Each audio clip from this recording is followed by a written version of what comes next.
also seemed to be infusing them to break free as well. Oh yeah, I guess she did the escaping performance, or what is it, the but she fled deeper in, invisible as she could, but managed to evade getting caught. And you heard them going in, but you haven't heard anything since.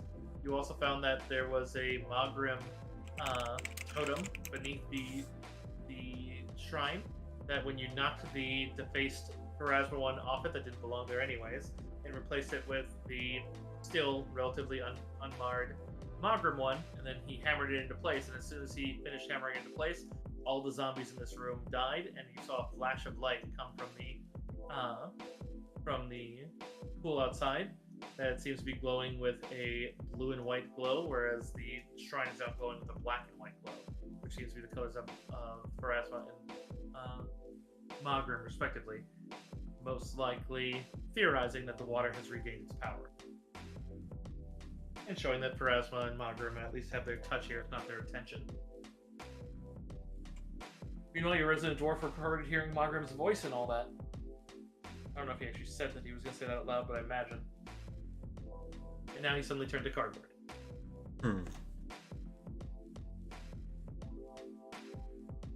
I imagine he's just in the pose like Uther from WoW. So that's why Magrim doesn't talk to people. He turns them all to cardboard after they talk. Alright, let's turn to D&D music then.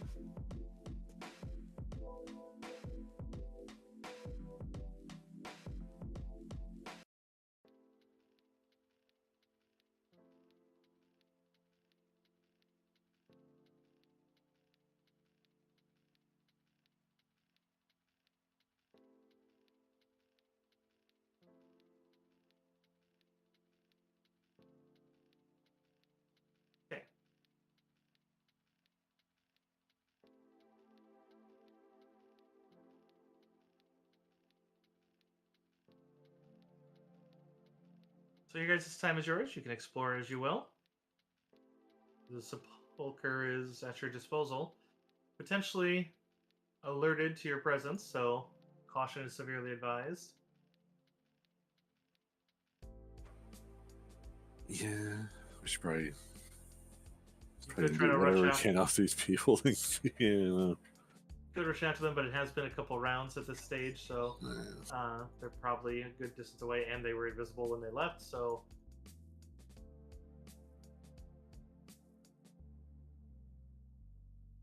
just in case anyone's worried, since I did mention it to Nikki and Deckle, but in case you're concerned about any of it, Koala, the normal house rules I use to power up the bad guys, basically whenever we're missing one person. If we're missing two of it, we don't play, and if we're missing one, I remove my house rules. Well, I should say all my house rules, but I remove a portion of my house rules that basically toughens up a lot of baddies. So that basically, like, yeah, that should be keyed to you guys, but actually a little bit below, but that's fine by me. So, doesn't mean it won't be hard, but it should at least be surmountable. Reasonable.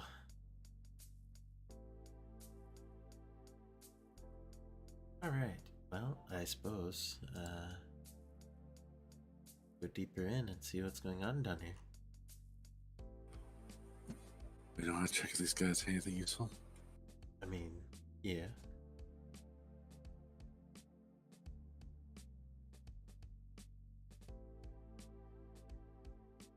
I mean, we did kill a few sorcerers. Did we go through their loot yet, or no? I don't think so.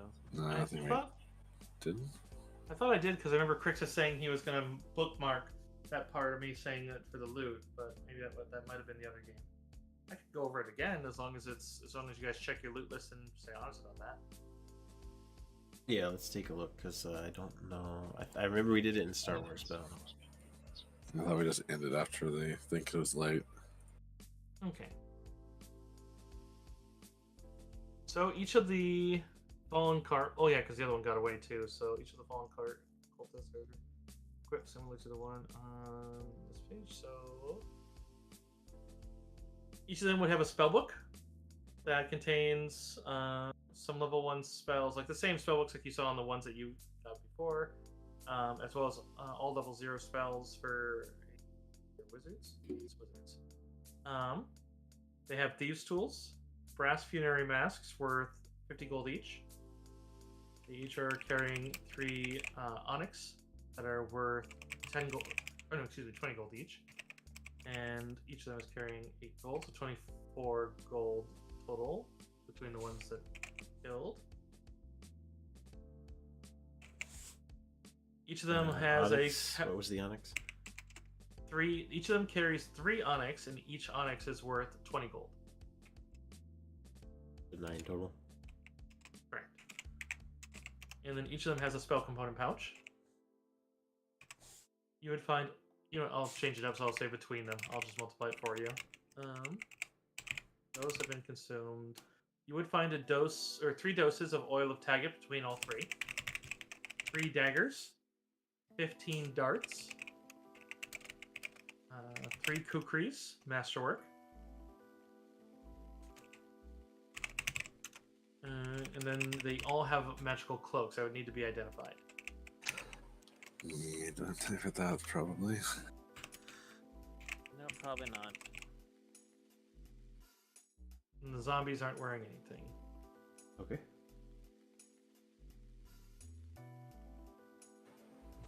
Still some useful stuff. Yep, I added it to the bottom of the loot list.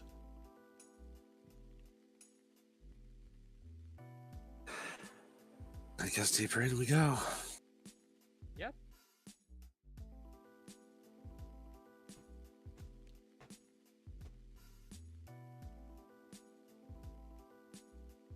Oh, excuse me. There was also a shield underneath the altar where they pulled out the other one.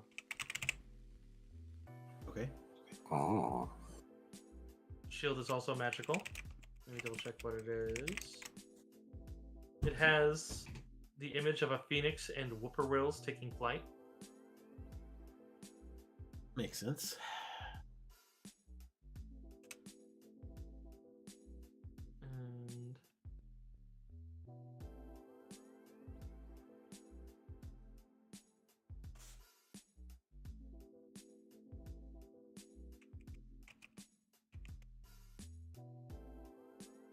And it seems to have a leather strip that seems to have a spell inscribed on it that you'd be able to recognize as Owl's Wisdom. Oh. And you guys would know that actually would give you a very commonplace identification that means that's a caster's shield. Basically means that it is usually, this one here is a light wooden shield. You do still get the normal spell failure for it, but otherwise, that one is a divine one, so it does also indicate that it might have been for a divine class. Doesn't mean that you wouldn't be able to activate it like normally, though. The script itself is not restricted to one or the other. And then, yeah, the caster shield has a baseline 5% arcane spell failure. And then, yeah, you can put whatever you want on this. Basically, the strip is reusable. So if you have the ability to make scrolls, you can scribe it on there for half the normal cost that it would to scribe a new scroll. So basically, lets you cast a single, and then you can cast it there, and it acts as though you were holding it. So it's not bad. Yeah. No, not bad. Whatever its enchantment is, you'd have to identify. So I'd still mark it for identification since you'll need to identify what exactly it has. But yeah. Otherwise, you could give me knowledge religion. Knowledge religion, sure.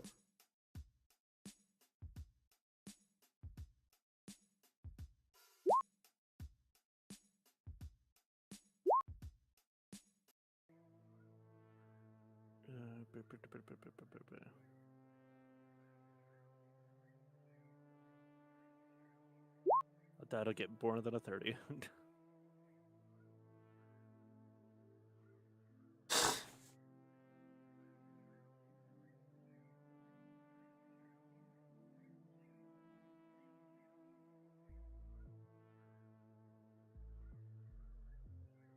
So you would know Hobbs as well as...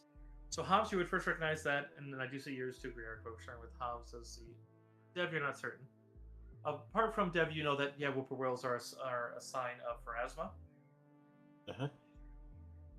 But Hobbs, you would recognize that is a sign of Pharasma as well as... you know its meaning has something to do with her role more so in ancient time, and that the phoenix represents a greater use of her back when, like, basically it is tied to when she used to be in charge of fate. Specifically, Griark, you would then know the final bits of that one. That basically, it's said that ages ago, after the city was gated off, and like the necropolis was just the walled off city, that there was a time that they had stayed at the distant cities and just kind of watched, and then the astronomers noted a burning meteor fell from the sky and nearly struck the city. It landed in the river and cast a mist across the entirety of the city, and after that, it seems like the plague just ceased to be. A lot of people thought that maybe she sent some level that Pharasma took some level of interest in ending the plague, and which one's that one? Oh, that was the current pharaoh at the time ordered the God damn it, sorry.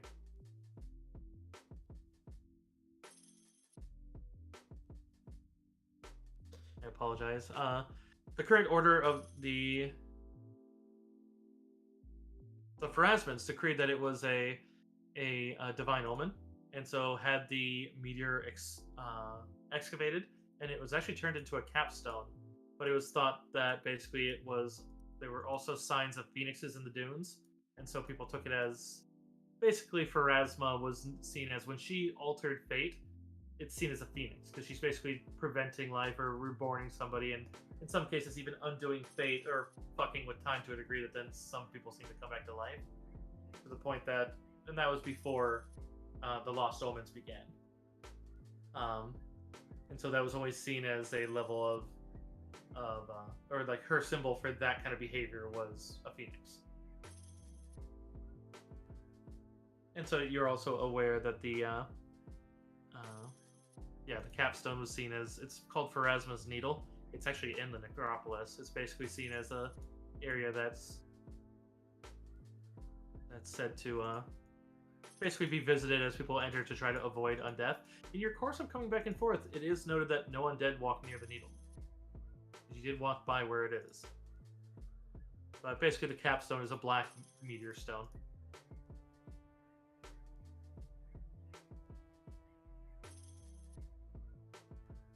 Sorry for my stuttering. Pretty cool. Other interesting one is that Nefru Shepses is the ancestor of Noct Shepses, who is the commander of the Voices that you met.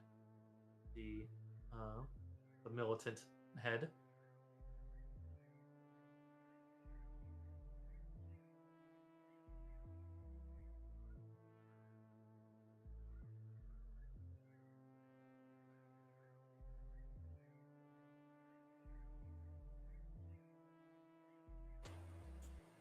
So then this is an old shield, but not so old that it was past the plague.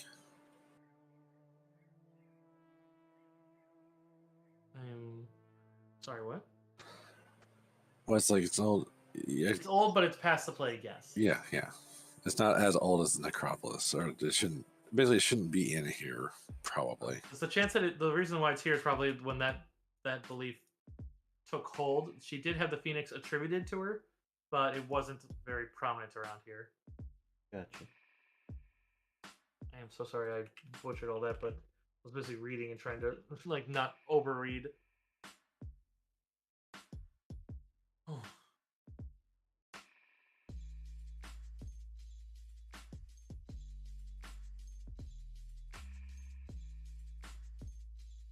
All right, so you guys are free to do what you like. Also searching for one of my other books to see if I have it. Oh, I might not.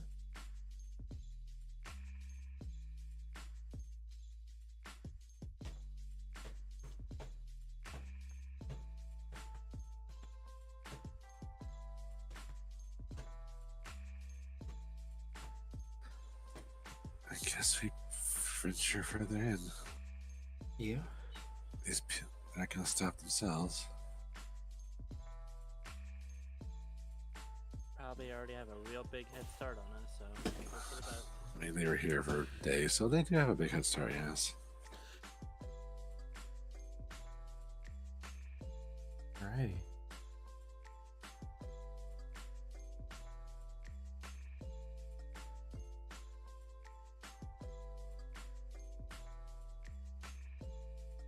All right. Am I dead yet? Am I dead yet? No, but looking in there, you can see that there's a floor mosaic with several constellations, and a pathway of them seems to make a sort of a road that you'd easily recognize representing the River of Souls winding between them. You can see on the statues, they seem to depict Marigna psychopops. Verloise gets really excited when she sees them, as she basically would say that they're one of the three, basically final attendants of Pharasma that basically are some of the strongest ones. She actually hopes that she can be chosen to be one of the levels, but for the Marignas. Let's see, is this the right word? I think that's a unique one. Let me find a better picture.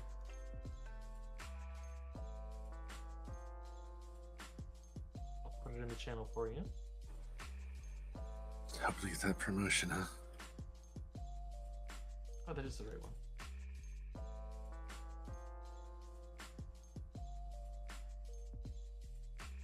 Well, and she just says, "Well, I'd be able to do more, and I could help you all, and I could." Yeah, they seem to be masked women with just like their lower lips shown, but otherwise their hair coming out, but otherwise fully formed with large kind of wings that seem to be made of spider silk. And they have usually just some form clinging dress that seems to be that you realize it's just, I mean, it's stone, but it's supposed to be very. But otherwise, she just simply describes them as the weavers of the webs of fate. They may not make the choices, but they have a lot of power to basically tug and pull and help where needed. But they're basically the investigators and the bounty hunters of the afterlife. Those who don't deserve the extra chances. And she kind of stops as if she said something too much. They do certainly look cool. Nothing wrong with being a toy, though.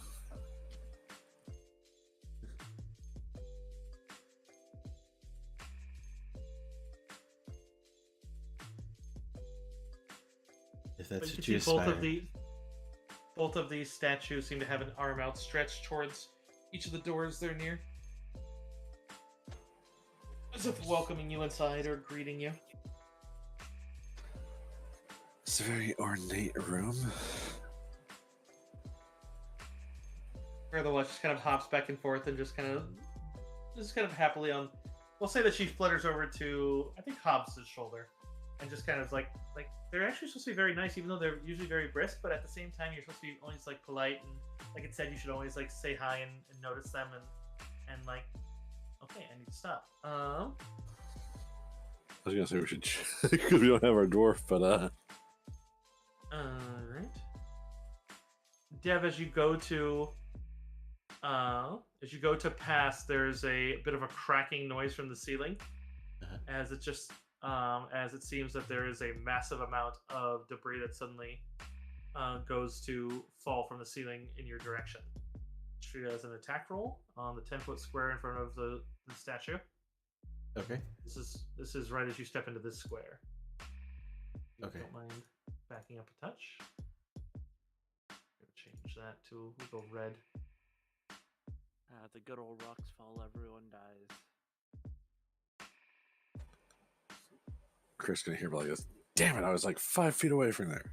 If I just walked near that door, I would have felt it, man. That's a 19 on the attack roll. Yeah, that's a 34. That'll hit. I guess it doesn't have improved critical, but yeah. So luckily you are all there, and this is in the midst of combat or somebody trying to chase. But Dev, you are basically covered by a cave-in, and immediately begin to suffocate. So they're gonna have to dig you up quick, and you take 23 bludgeoning damage. Oof.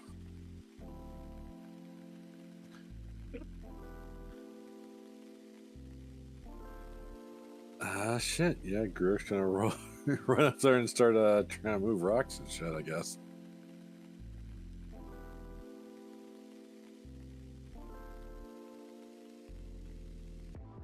Okay, so what's your strength?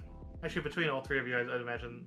I mean, and assuming that we have, I said Oda. We have Crix helping.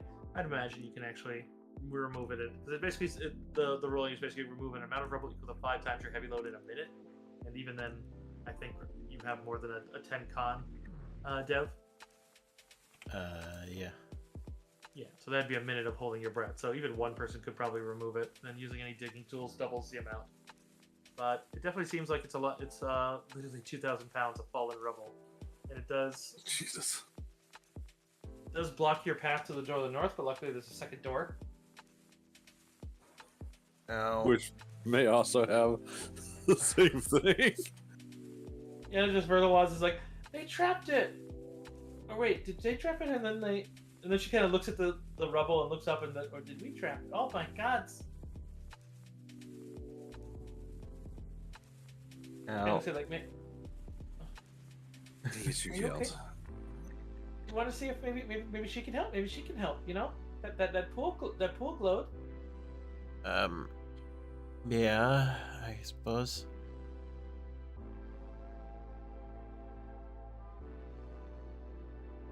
I would go back.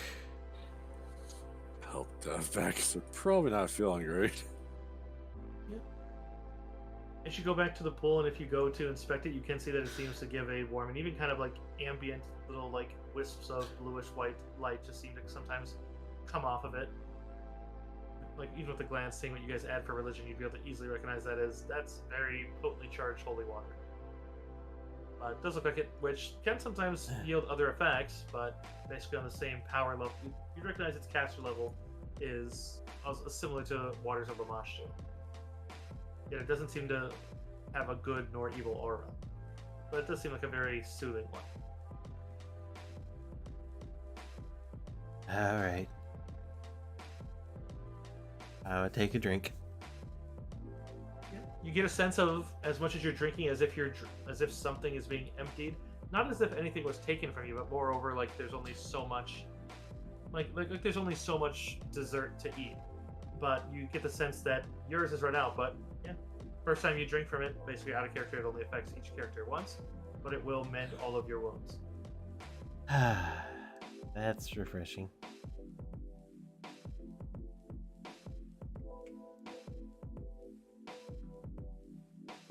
And to Griark, you literally see as the bruises and chipped scales and such all just seem to remend and go right into place. That's handy. Sure do love magic. Is that why you became a sorcerer? Verlawaz just kind of looks up at you. I don't think I chose. It just sort of happened. Right, sorcerers just have their magic. You're just talented. Yeah, you're special. Sure. You're just built different. Is this what peak male efficiency looks like? Absolutely not. I no one should strive to look like me. I mean, I kind of just had my magic too, but I'm not a sorcerer. Yeah, it comes from all sorts. I'm not dull. I'm just trying to be polite and just to. We want to be careful with the other one. Yeah. Yeah, we probably should. I'm tempted to try and bottle this, but I feel like that might be uncouth. So I'm just gonna mental note that this is here. If you're gonna use it, I mean, if you're gonna use the holy water for purposes of something against undead, I can't imagine she'd hate that. That's like well within her thing. Use the tools you're given. Never Pixis does say always be pragmatic about things. You use the tools you're given, and just like that, you should always use the life you're given. You know. Yeah, Greg was a little hurt, so she's gonna down a cure light potion and then use the potion bottle to get some of this. Yeah, which basically is just a very potent bottle of holy water. Oh, also function. Oh, I'm nice heal. hydrating. Hail Hydra. Hail hydrate. I always loved when there's some guy who does that where he's holding two giant gallons of water, just like just like, oh man, oh shit, they're here. Oh, Deckle, you're starting it. How dare? Deckle's like, you say the word hydrate. No, it's fine.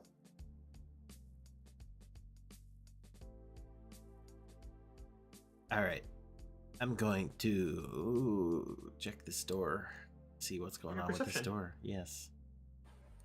I shall also check this door because I have things for secret doors. Well, secret doors is probably not trap related, but Right.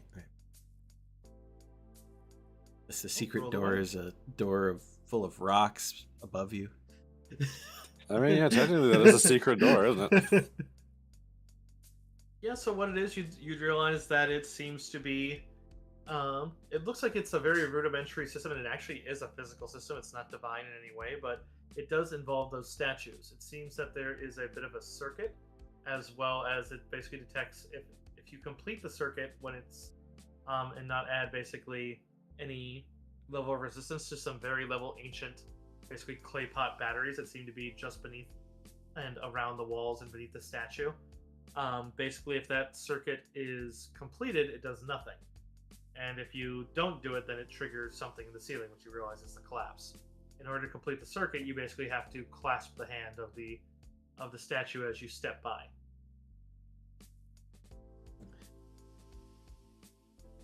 Most likely, the girl who ran by knew it and did it. It makes sense how she's able to get through so fast, yeah. Looking at it, you'd be able to tell that it looks like it's already been triggered on both sides. Or, I mean, well, the other side looks triggered, you wouldn't know. But this side looks like it's already been triggered, but it looks like somebody put the stones back and reset it. Wonderful.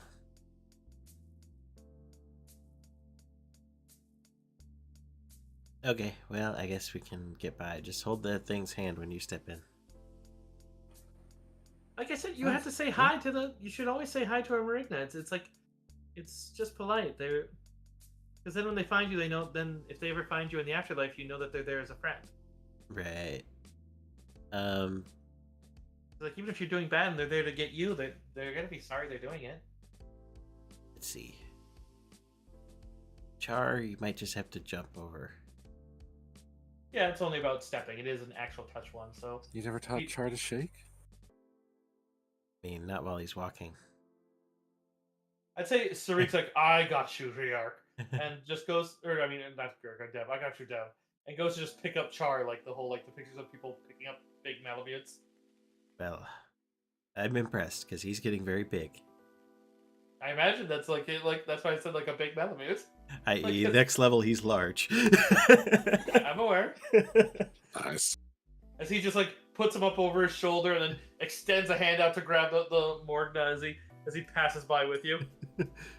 All right, boy, that's all the free ride you get for today. And just sets him down and pets him.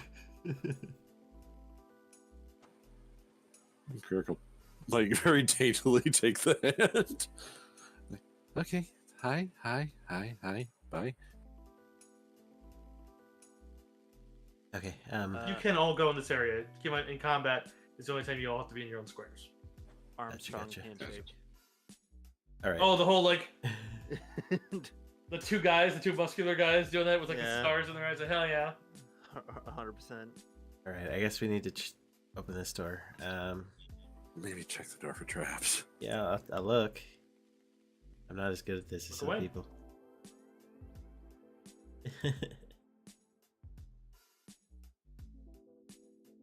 Looks fairly clear. Right. I'm opening the door. I just think of again I find that answer vague and unconvincing. Yeah, looking back and forth with your wonderful dark vision eyes, you can see as there's a hallway. You see doors at either end that seem to go around into double doors, and then hallways that seem to curve left and right. I see a hallway. No sign of anyone waiting for you, at least. Good, they were invisible last time we saw them. Yeah, but if they told somebody to come, then after all that noise.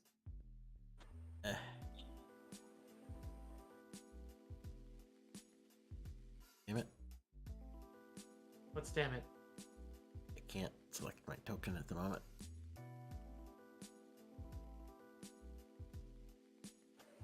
Got you. Oh, Wait, no, I don't. What the hell? It's just editing. I can move Char. There, I got you. Char was Yeah. blocking me. Bad dog. All right. Well, I guess I'm moving in here to this corner. Okay. Let me take a see if you're hearing anything between those, but.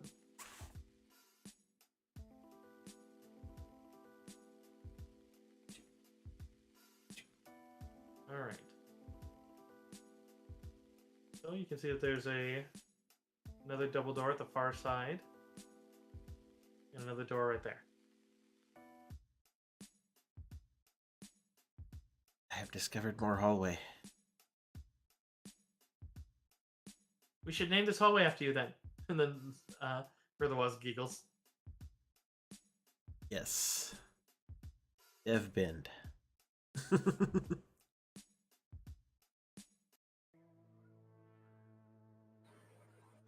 Evie, I had a question. Yeah.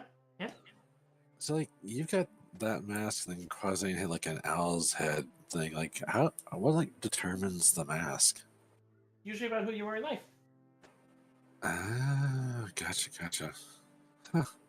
If you serve the lady, you get the choice of whether to forget or to remember. And I chose to remember.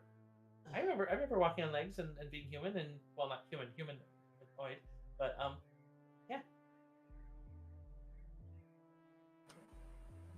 Interesting. That raises questions. How long ago was that? Long time Fair enough. before Aridin fell, which wasn't actually that long ago for the grand scheme of things, but Yeah, that wasn't very long ago at all. like 130 years or so. Actually, with you guys, since this campaign's like 30, 40 some years after our normal ones going, and those are 20 years after the other. We're looking at maybe 190 years. It's not that. And when you're talking about Wadi, which is like 2,000 years ago, it's like, all right, calm down, Wadi.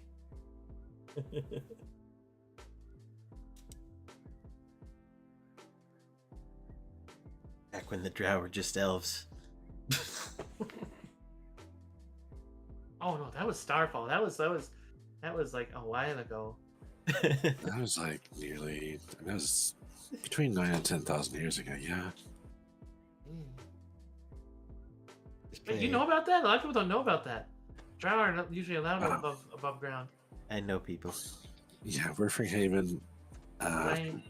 Yeah. Plus, Big Sis is very, very I big mentioned on knowing Drow. Himarian. I just didn't know that most Drow and elves hate that. Elves really hate that when you say that. Yeah. They get really pissed. Like some of them will even kill you for saying it. Not because you said it, but because they don't want it out. Fair enough. Because who's gonna trust an elf that suddenly just like, whoop.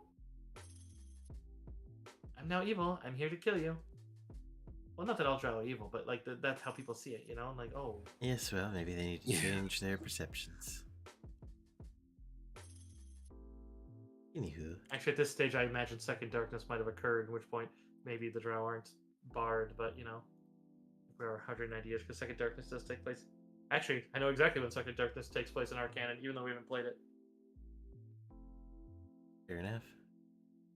I'm going to come over and examine this door here, see what's going on with it. Can I Roger, go? Dodger.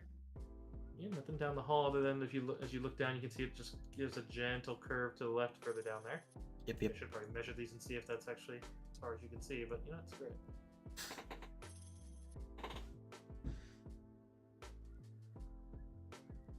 While we're doing it. You're 60 feet or are you 120? I am 60. Okay, so you don't actually see that turn entirely unless you, we'll just say you took a couple steps and saw it begin to turn. Fair enough. Go ahead and give me perception on this new door.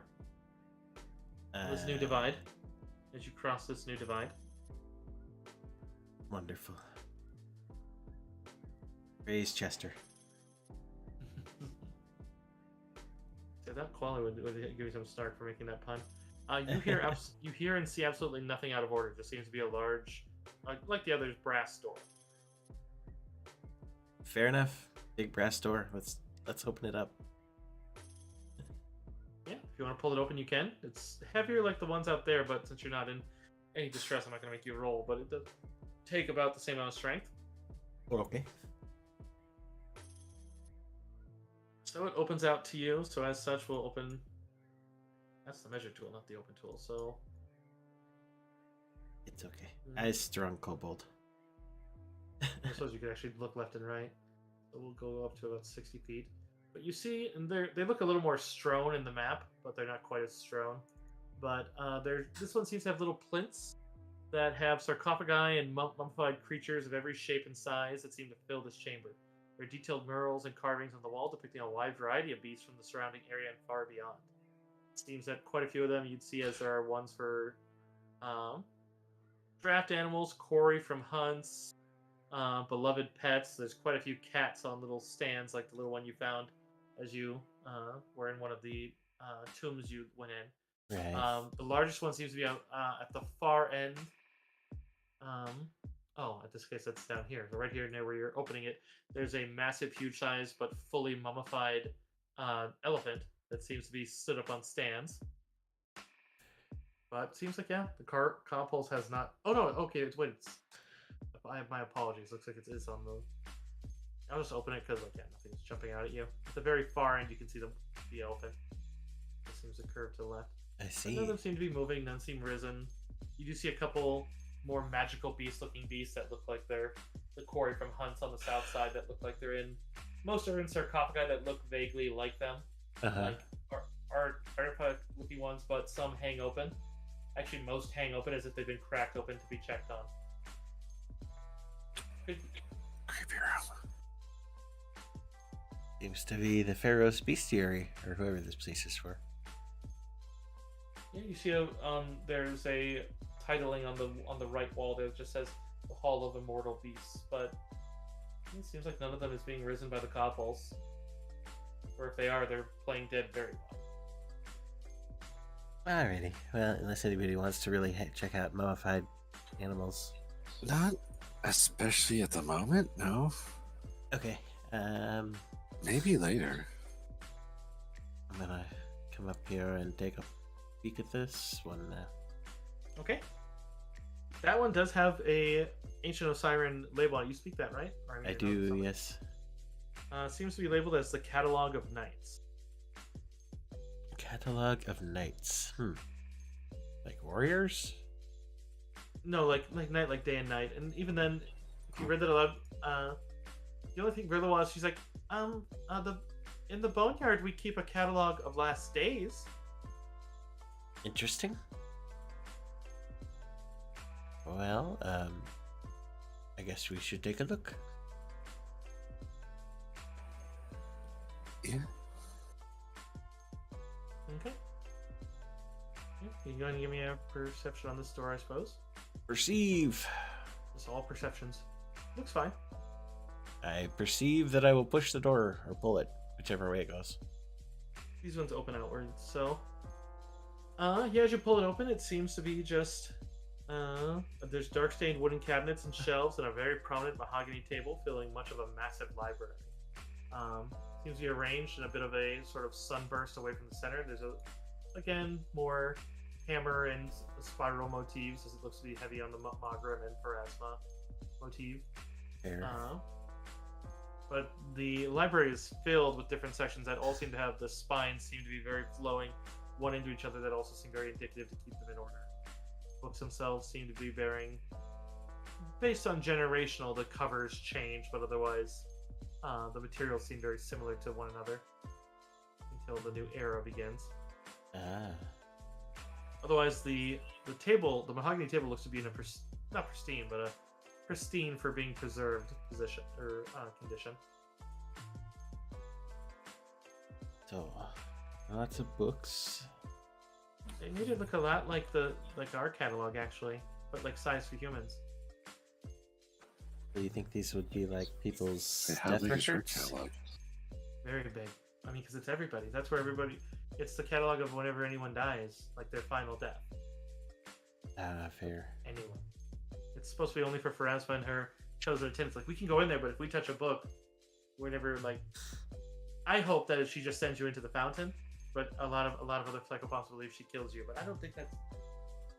Furthermore, seems far too upbeat to believe that. You don't think she'd mind if someone touched this catalog, right? This looks man-made. Hey, why did she kill you for touching the catalog? Because how some people died is not for everyone to know. Secrets. Historians would disagree. She just kind of gives a shrug. Well, I mean, I don't necessarily need to look up how everyone died, but if it comes up, I mean, yeah, you can always look to see what precisely is kept on these ones if that's what they're doing with these. yeah, I suppose it'd be worthwhile to take a look at one of them. Sure, it's not like the secret locations of all the treasure. So it seems like the other one's a reading table. You can give me a perception, by the way. Everyone can. I have come to I perceive. see nothing. I'm perceiving things, yes.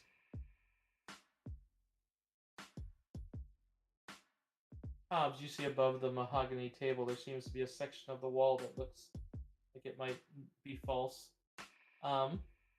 Otherwise, the first one here seems to be very select and very individual records that seem to be from even before the time of Nefru Shepses, which is the ancestor of the other one, the same person who was mentioned as Nefru Shepses was the ancestor of the War One and one who made the decree about the meteor.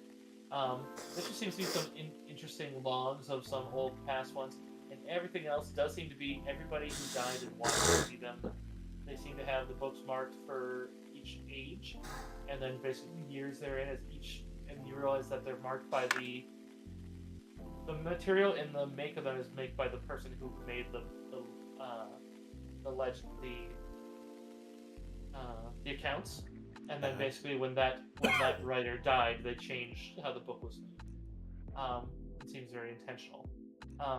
Otherwise, it seems to go from it starts right when he arrived in 2953 for the majority of it, and then half of this one and all of this one are empty.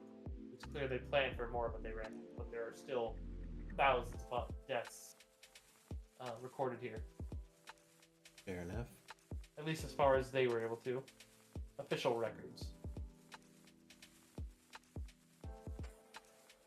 Guess if we ever need to look up something about when someone died. You just need it's sorted by time. Outsiders and natives are outsiders, as in stranger outsiders, as well as planar outsiders. Pretty much anything sentient or even thought to be sentient is recorded. As they seem to include familiars with unique souls, intelligent items that are destroyed, all sorts. Eat. But otherwise, Hobbs, as you're looking, this isn't all you found, but one thing you find is if you do get close to that desk, you can tell that thing's probably worth a couple thousand golds, but it probably weighs a couple 100 pounds. Probably more so as an antique, too. You can get it to the market intact. And you said there was a false wall somewhere? Yeah, there looks to be a false section.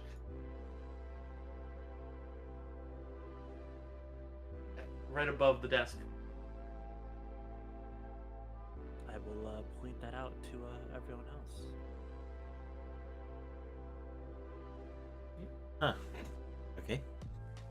Let's go and take a peek then. Yeah, it's an easy to find once it's pointed out to you hidden panel that seems to be above the table, and inside it seems to have a stone tablet that looks like it's written as a scroll from ancient times. Do you have read magic? Or does someone in the party have read magic? I think I do. If read magic, I can just tell you, otherwise you'll have to identify it. I have it. Okay. I do too. And I realized that when I told you the Scroll of Owl's Wisdom, I was like, I should have asked, because reading scrolls still takes a spell. Or, granted, it's still a round check. I would just ask for a spellcraft. But in this case, this one probably would take a check for some of you, as that's a high level spell in there. That's Death Ward. Which, if you don't know, basically blocks negative energy damage as well as negative levels. Gives you a save against effects of that nature. Death effects. The potent, like, level 4 spell. That could be useful.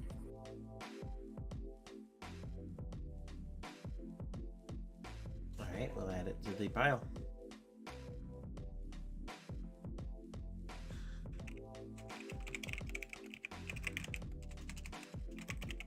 But yeah, that seems to be the majority in here. Alrighty. We keep going down, or should we go around the other side? We haven't really seen anything on this side. Okay. I mean, this tablet's nice. I don't know. Are we pursuing or are we hunting? I mean, we don't know exploring, where I guess, they the went. question. That's fair. They could have gone anywhere. Yeah, I mean the hallway keeps going. I mean, really, it could have only gone 2 directions, right? Right. She hops looking forward, then backwards, hops forward, then backwards, just kind of doing 180s on Hobbs' shoulder. I'm gonna look this way, so... Where's this way? Oh, okay. Following along? Yes. Roger, roger. Roger, roger. Roger, roger. So, deja vu. The feeling Imagine that. difficult. Alright. Perceive another You door. hear- Oh, well, sorry, as you go get to that door, you do hear a bit of muffled, as it sounds like voices. It sounds like almost rather fevered female voice shouting. ahead. There? Alright. I'm going to go ahead and go up to that door then.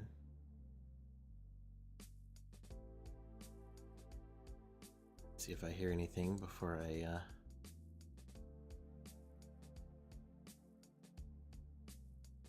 Let me double check.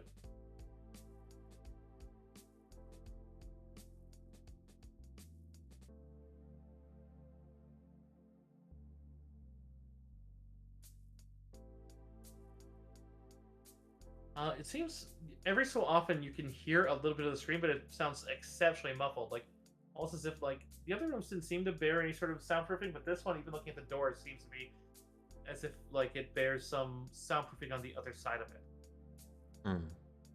Like you can see evidence that it's been modified, as this door does seem to be brass, but you can see the edgings of like you can't see, like it looks like it's also a little bit airtight, actually quite a bit, like it has like a bit of a seal, Okay.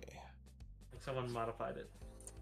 So then they probably didn't run in here, but there's someone in here. I'm going to check the door for anything weird.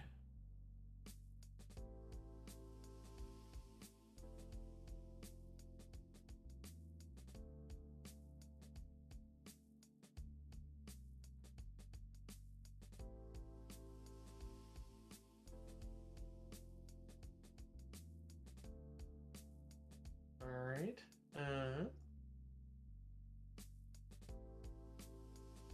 No real traps or anything other than the details I already gave you about the door, really. Fair, fair. And then I'm going to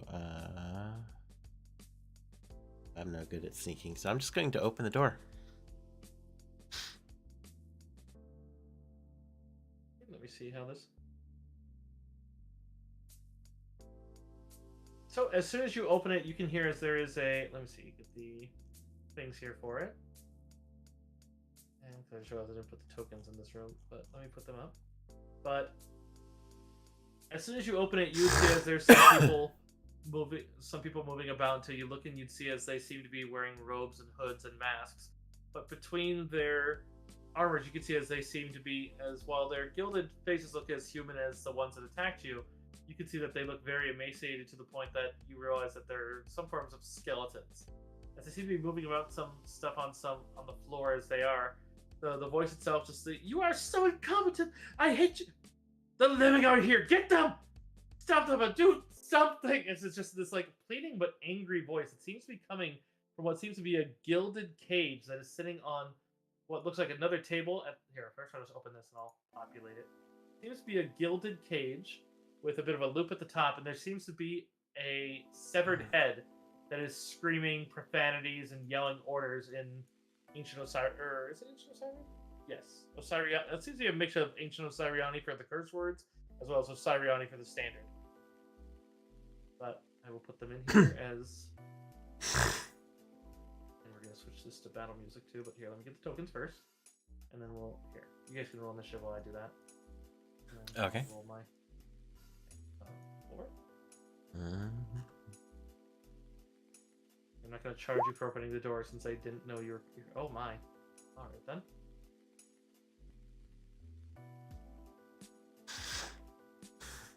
Hobbs is just like, I hate it when people yell at me because fuck that shit. I mean, I hate it when people yell at me, so that'd be an utterly reasonable response, first of all.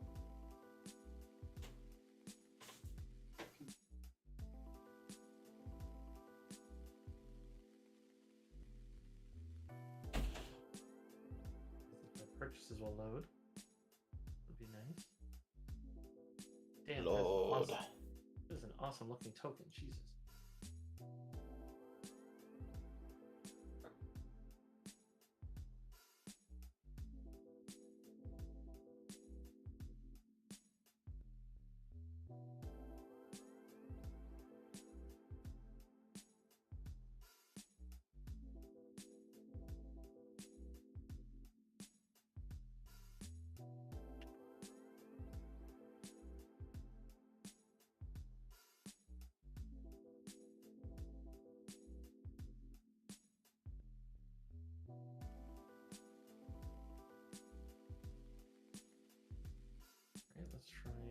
Oh, what's the name of that Verg wheel?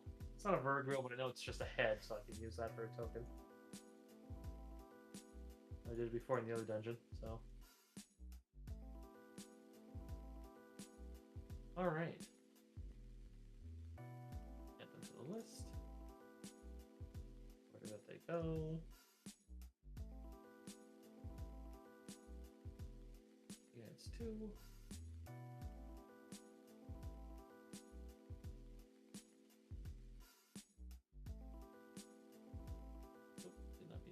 To 6, meant to turn to 3 just so you'd be under her. We got 1, I got a natural 20. We got a natural 1 and a natural 20 in the same initiative roll.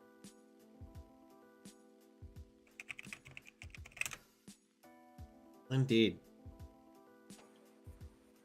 Wow, some big boys. And double checking the other ones, they have initiatives of 5, so that means 23 and a 15.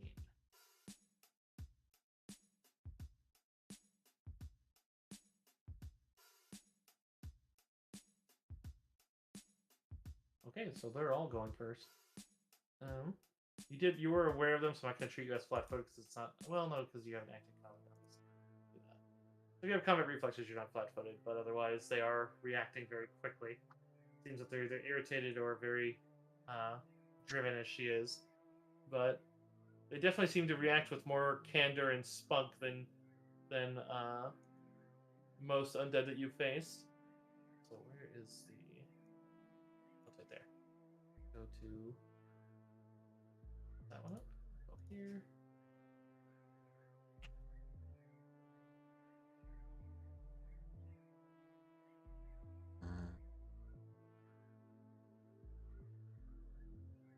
All right.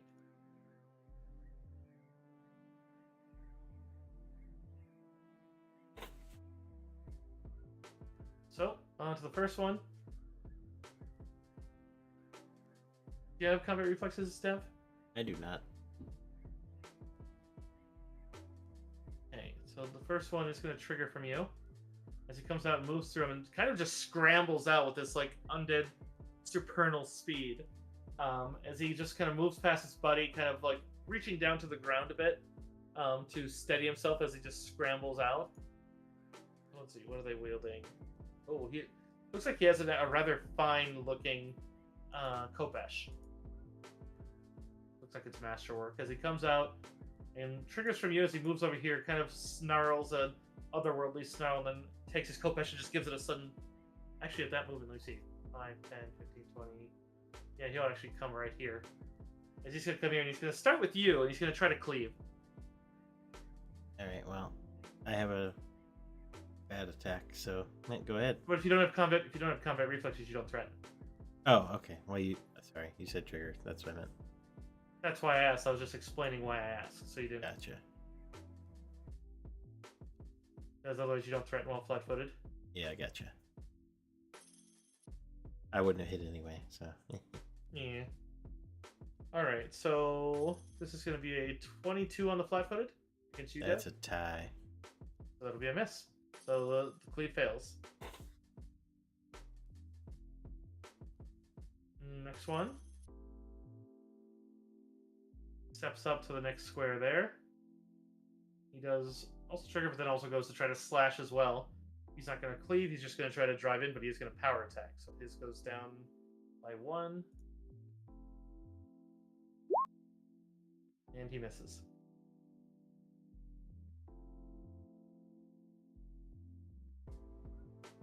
And, well, they're making a lovely cluster. Tactics or no.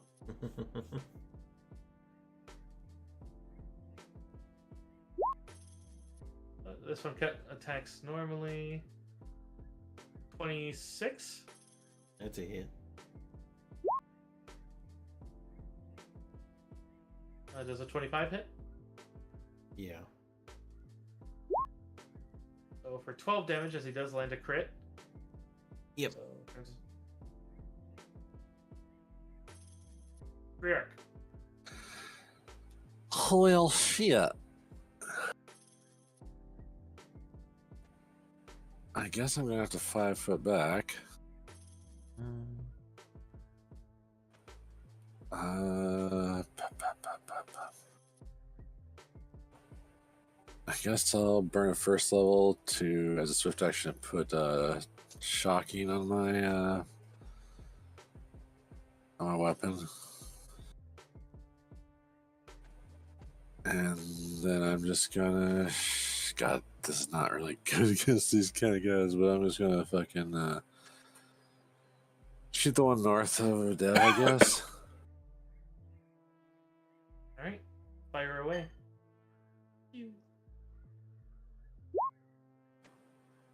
Plus a point blank 9, then plus 1 freaking thing, so 10 to touch. Probably still gonna miss.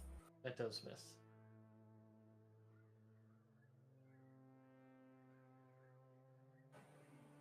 Should use the shotgun. Oh well. Always against undead. It's always great. Uh-huh. Dev, I will say this is a fine time to review the new redeems in my channel. Those of you with an abundance of points. I gotta see one here says kill all undead within 50 feet. It's 1 point. No.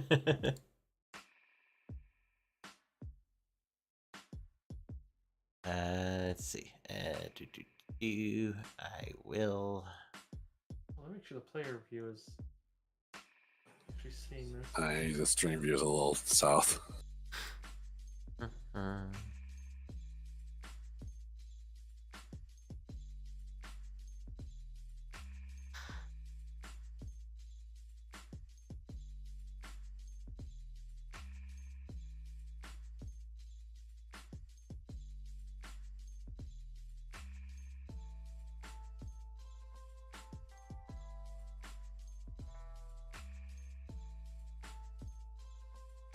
Yep.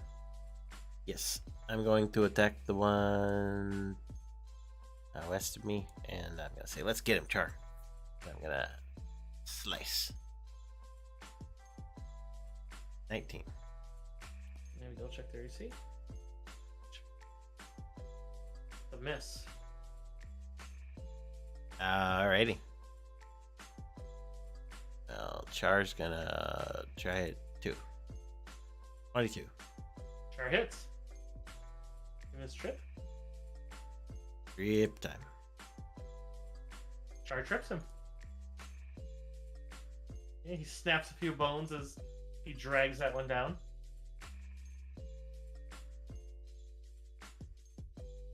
And now he becomes easier to hit while on the ground. Till he gets up.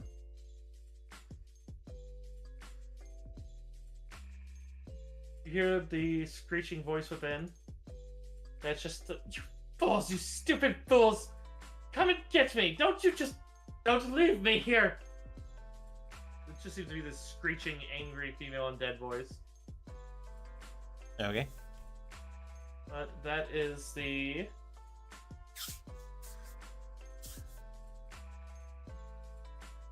Alright.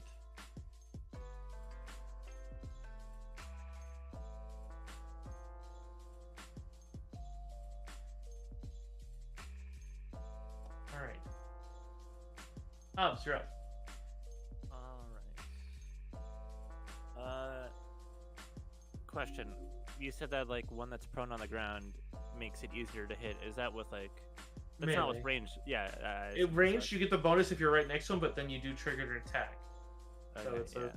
Because then Yeah. you're basically doing the whole, like, pointing a gun down at somebody who's laying on the ground. Yeah, then I'm just gonna go for the one that's standing, and I'm gonna fire 2 Scorching Ray blasts at them. Get him. Let's hope for the best. Oh, that's not what I meant to click. 1 second. And we get one of the damage rolls. And I guess we have another damage roll. You're just rolling another d20 because I see you had 7. Perfect.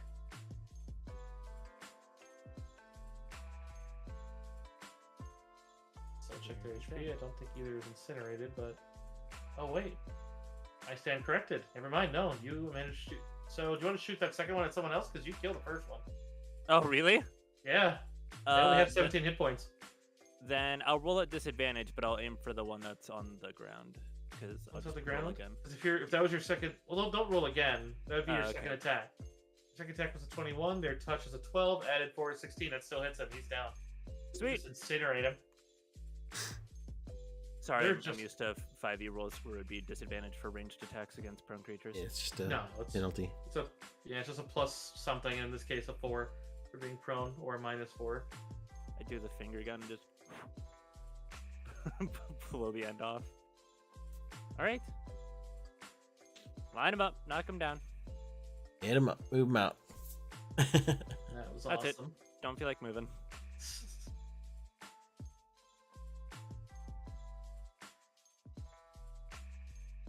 Yeah, because the normal action economy is not your guess where you see this one actually moves away from you, Dev. And so it triggers from you, but it does have that would actually be total cover at that point, but yeah, so unfortunately you miss as you slice at him. Uh-huh. Seems to move. But he does just move back in, and then his other action is he seems to, I mean, you're gonna see it as soon as you come around the corner, but he picks up the cage up by the end of a chain, as it seems to be kind of like a flail, and then holds the Kopesh in the other hand.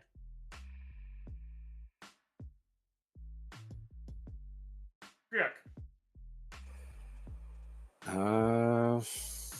don't feel like going up to the door, so I'm gonna ray in action to shoot to whoever I see come through the door, I guess. Yeah, you could just wait for him to come back out. All right, Deb. Well,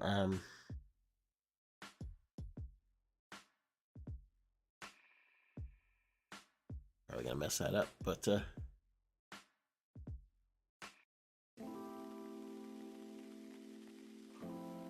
I just need to do. say in the ancient Assyrian, we didn't need to fight, you know.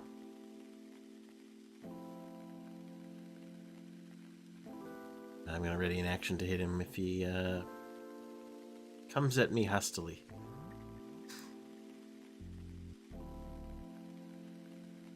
Yeah. Which, in this case, first of all, actually, that's just going to change their initiative because yeah, she's been staying ready. Why don't you come in and say that, like, just that, and you can, well, we'll say thematically that's you saying that you step in. You see this, like, it looks like blonde hair as you realize it's just very bleached, Osiriani, mummification. Doesn't look like she's ancient, though. The cage looks relatively new. Mm-hmm. But as she's kind of swinging back and forth, you see as she goes to utter a divine spell. You can spellcraft if you like it, I think. Are you Arcanist, or is that... No, that's weird. Darkness. I don't know. Yeah, she just mutters just the I don't care. Everything is just. Do I look like I have the patience to just like she just freaking then mutters some spell and just seems to look at you with this murderous intent. Give me a will save, Deb. Alrighty.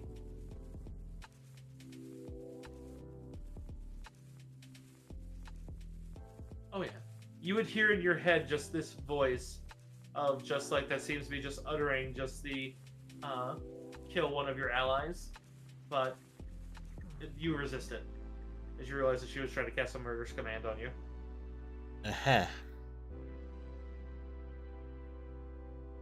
She seems to be just screaming and angry. Alright, so that was a readied action, so she's not going to get her full turn. Not that it really matters, she's kind of ahead of the jar. Alright, and I'll say, Char, go ahead, get that guy. Okay, so yeah, Char will bound in. Move right up to him. He's in this square, so Char will Alright. in this square. Here. Okay, I figured That's a miss. Char would like flank the door. I just didn't expect Dev to go on. I thought like, oh, Dev and Char will flank the door so when they come back out. Yeah. Unfortunately, I know you're paying Griark. Hobbs. Alright. I'm gonna try to do a thing. I may not have movement for that thing. What are you trying to do? I'm just trying to get a fucking beat on him. You move to this square, you'd be able to see him and you'd have cover. Okay, I just... Look, 5, 10, 15, 20, 30 would put you here if you want to put in Griark could also get there, I think. So, basically, Yes. that gives you... Yeah, that should be You fine. use touch attacks, so, I mean, so does she, so... But touch attacks ignore cover, so you could fire right into melee. And I can still cast a spell? Yep. That was only a Love. standard... Lovely. I mean, I'm a gonna move look at... action. I'm gonna look at it, wave, and you see 4 little beads of fire just come out of my fingertips like tracer darts, and go right for it. I'm casting Magic Missile. And which target? The big fucking thing. Big one? Sure thing. Yeah. Alright. It's the Skelly boy. So, Magic Missile is just an auto hit, right? Yep. Because Well, Just roll Mystery. damage. Alright, so it's... Gotta pick the chat. It's in your chat. Alright. 19 points of damage. Yeah, you just incinerate him and the thing goes clattering down on the ground. I gotta make a roll. Actually, give me a D100 roll, please, Hobbs, since you did it.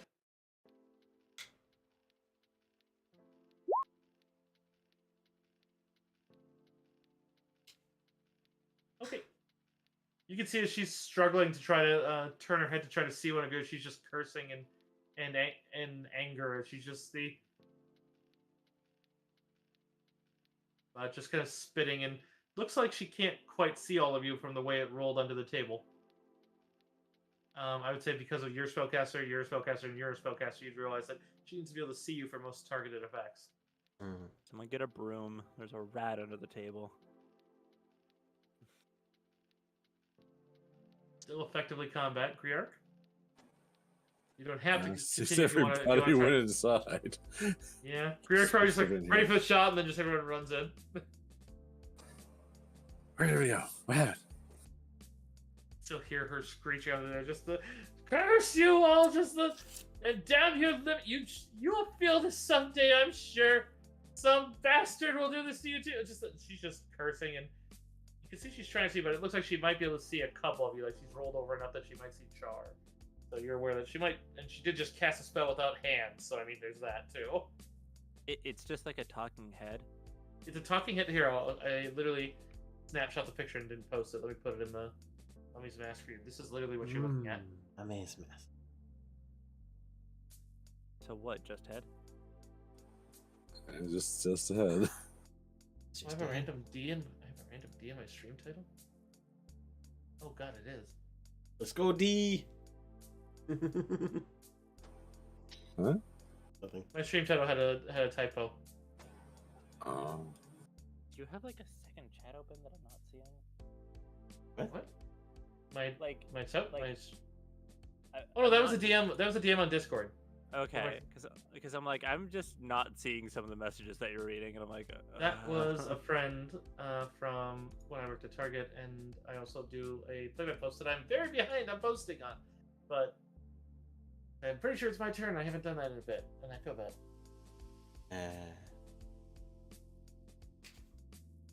Actually, and yeah, to answer your question there, but that was supposed to be equals D, but just because like I'm told that's a very dated smiley. I don't care because it's a. All right. So yeah, whatever you guys want to do. Look, sir, ma'am, we don't have to fight anymore. Also, you have no combatants to fight with. Yeah, at this stage, even in the midst of combat, you can try to give me diplomacy if you want to try to influence their. They are very clearly hostile.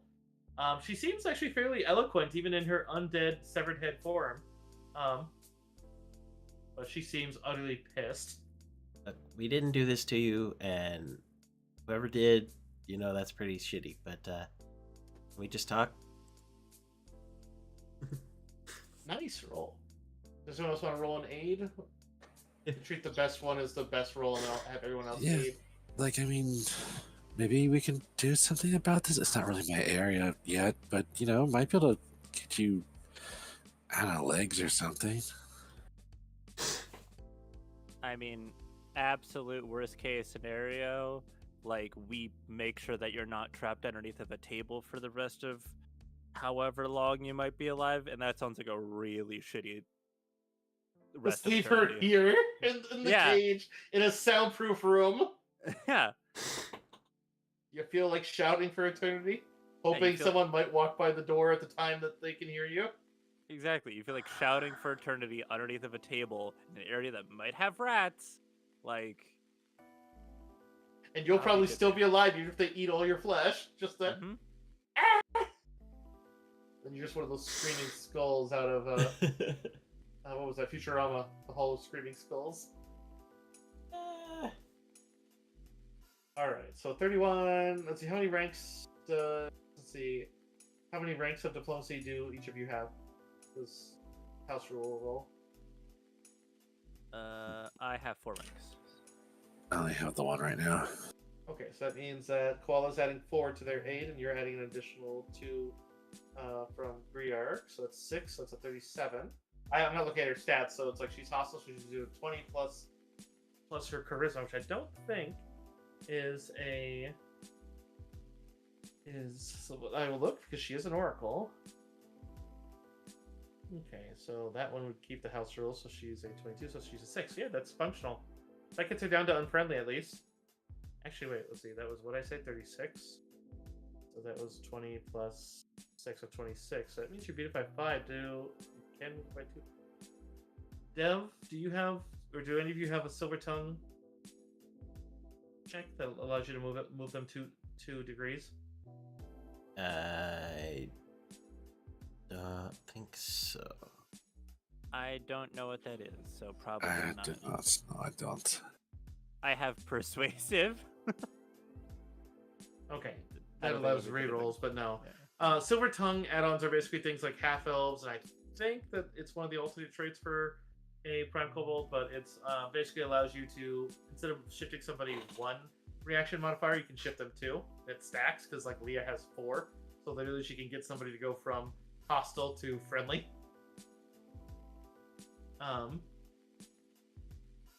Where it's basically, because there's a total of 6 reactions that basically go from neutral and then up or down.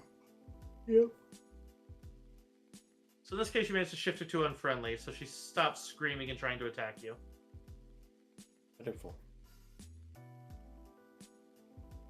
You may want to close the door in case anyone else who's hearing, but at the same time, just kind of grumbles and just, fine. If a rat came, I would destroy it in an instant. I would melt it, and it would regret life more so than I regret unlife. It just starts like kind of just bitching. Unless it came up behind you. Okay, Top. What? Just the boasting reminded me of someone. What's the medieval version of Boomer? Okay, Boomer to this. Okay, this- tumor.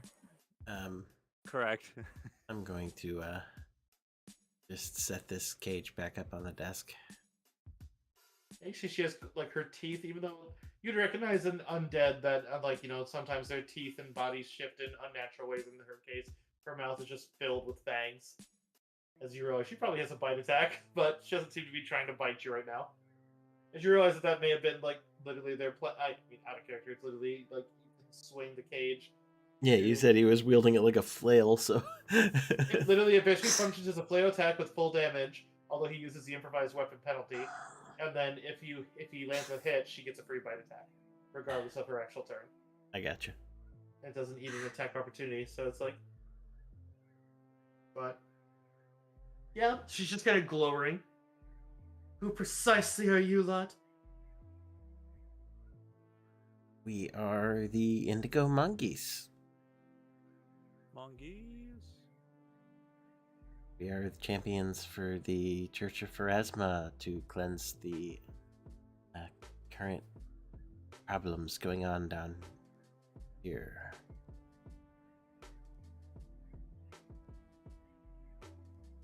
That means you're going to have to face off against my grandson and his machinations. Possibly.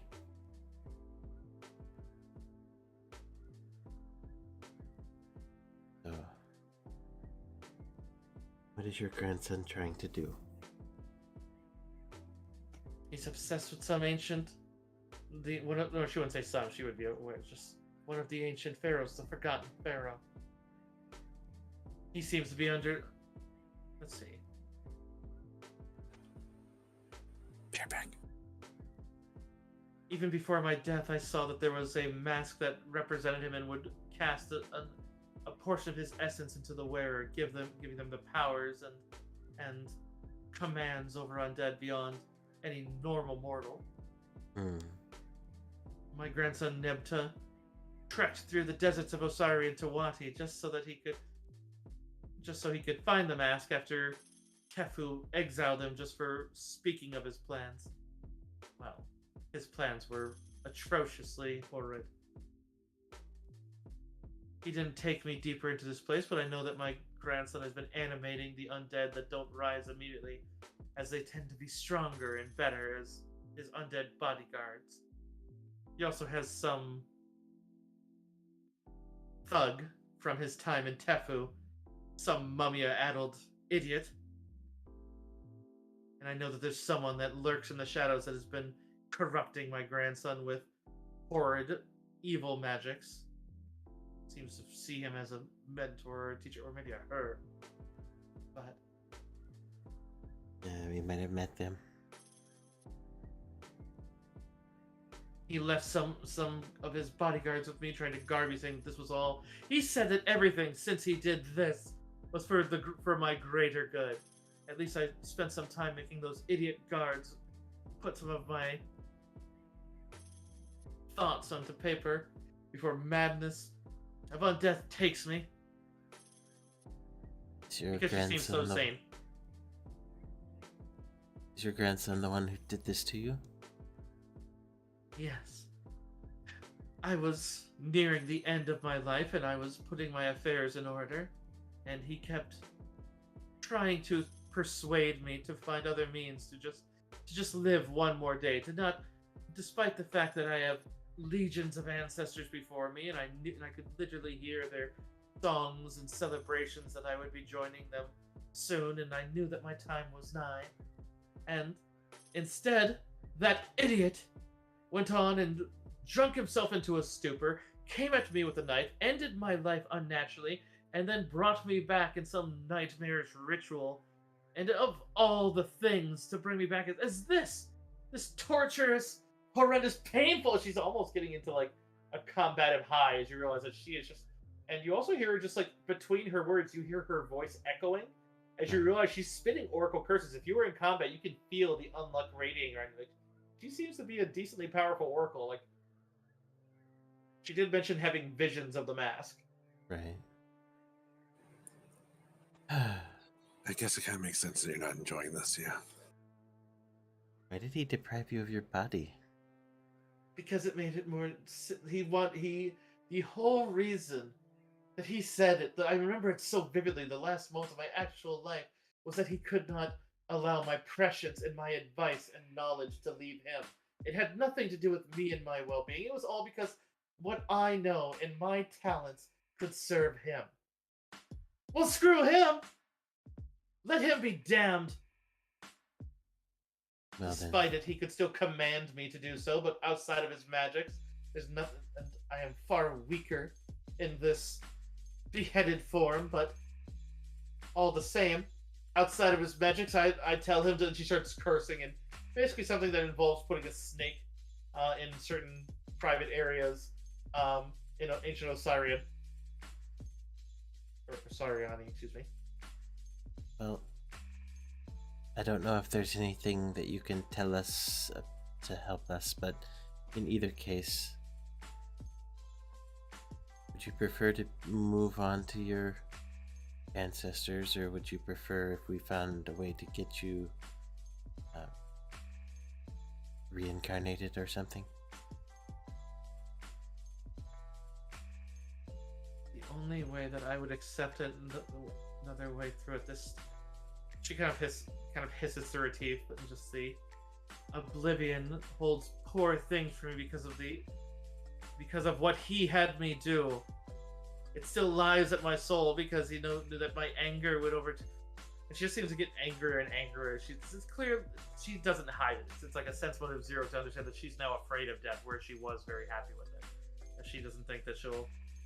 It's basically like because you guys are familiar. You've talked to plenty of the ancient Osirian ones that know that basically if their soul's not happy with death, they're guaranteed to go to their hell. And so now she's very unhappy with her death.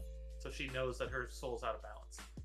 So at this stage, she's like, if you are offering some other ones, I need a very specific spell that I can instruct you in that will give me a chance to try to atone. I don't feel bad for any of the...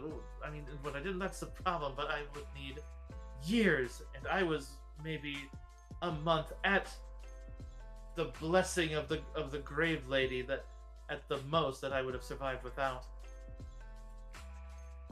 I see. But you guys have seen that you would literally need specifically the Sarlaac reincarnation, the one that basically resets her and gives her a new life without, like, reincarnation technically.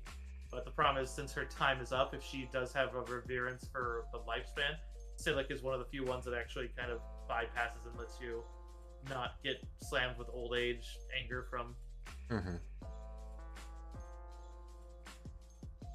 Well then, if you're able to instruct us in the proper ritual or spell. We need someone powerful enough to cast it. I mean, maybe Septi would be willing to if we sweet talked her a little bit. To give another If it's chance something at that she can cast. redemption.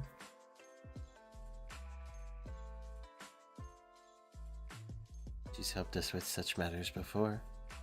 I do need another diplomacy if you're going to convince her to accept anything other. Like, she's unhappy with Oblivion and she's scared of it, but she would.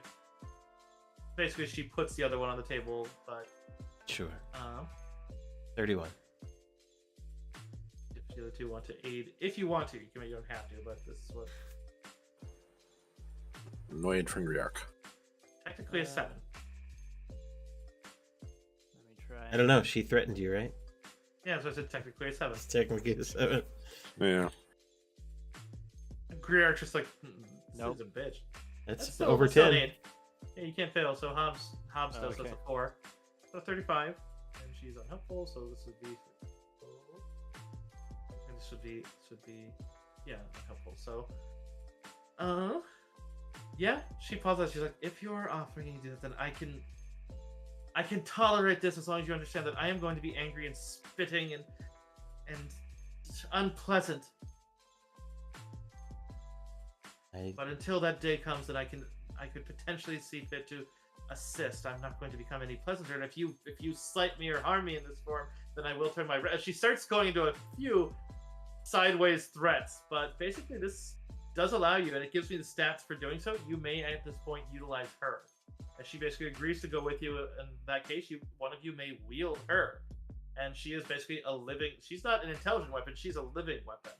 She does have quite a few abilities, including all of her spells and her own initiative. But also the big thing that she'd be able to explain it to you, that basically she brings a massive amount of luck and unluck. But also the person who wields her gains a bit of. If you're not undead, you gain some unluckiness as well. She's aware that it affected her son, and which is why he refuses to carry her around. Because basically, you do get. It's funny that we just talked about disadvantage.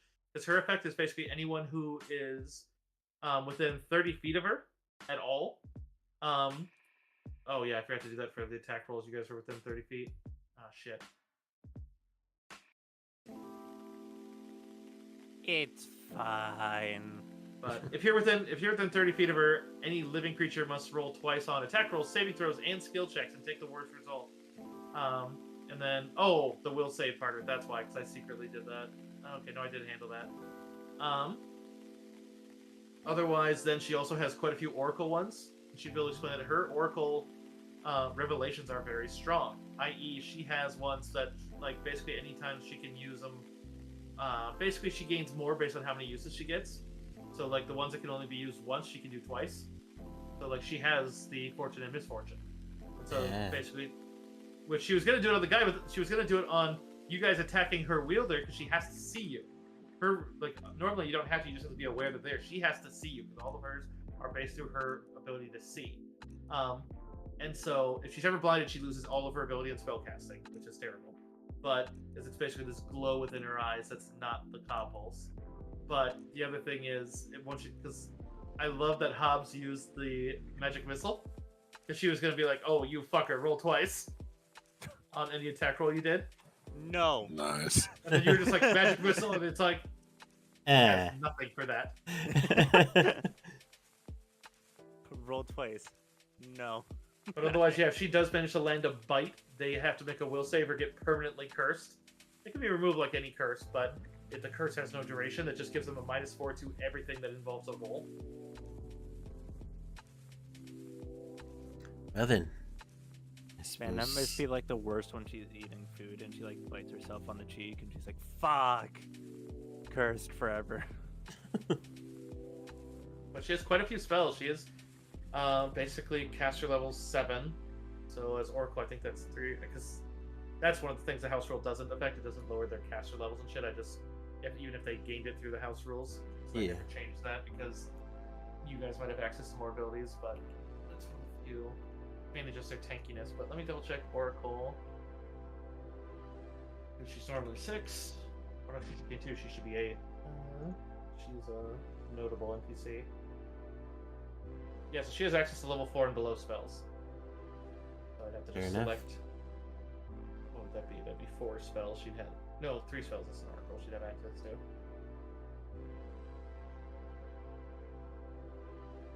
And that also is 1 more revelation. So I do need to pick her 1 revelation. Probably would be offensive. Well, no, could be some. I'll find one. Tell me her. Tells me she's an Oracle, but doesn't tell me what type, because she's a unique undead, so it's just. You can probably tell by which revelation she has. Well, fortune and misfortune, yeah, I suppose I can find where those are. Oh, those are from the dual cursed. But I think they might exist in other ones, because dual curse gives you those. I don't think it creates those.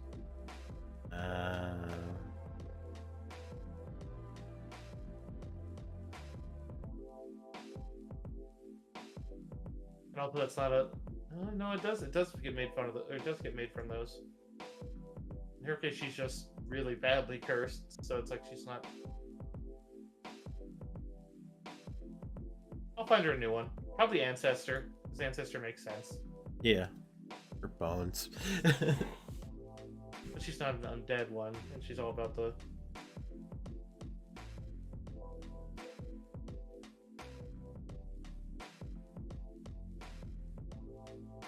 Yeah, because if I do Ancestor, she can do Voice of the Grave, where she can just talk to the dead. She just gets the ability to talk to the dead. Mm-hmm. Anywho, I'll worry about that on the player or on that side. It does mean you have to be careful about where you carry her and where you bring her, but at the same time, that is a very potent amount of things that she has. It does mean if you manage to set her down and set up, you could also use strategies involving that are potent. Mm-hmm. Because I see I missed a few reveals. Well, there you go. Clean up the field a bit.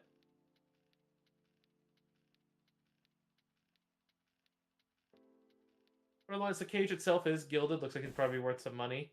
Not that I imagine you're gonna lose. She'd probably be worth one. But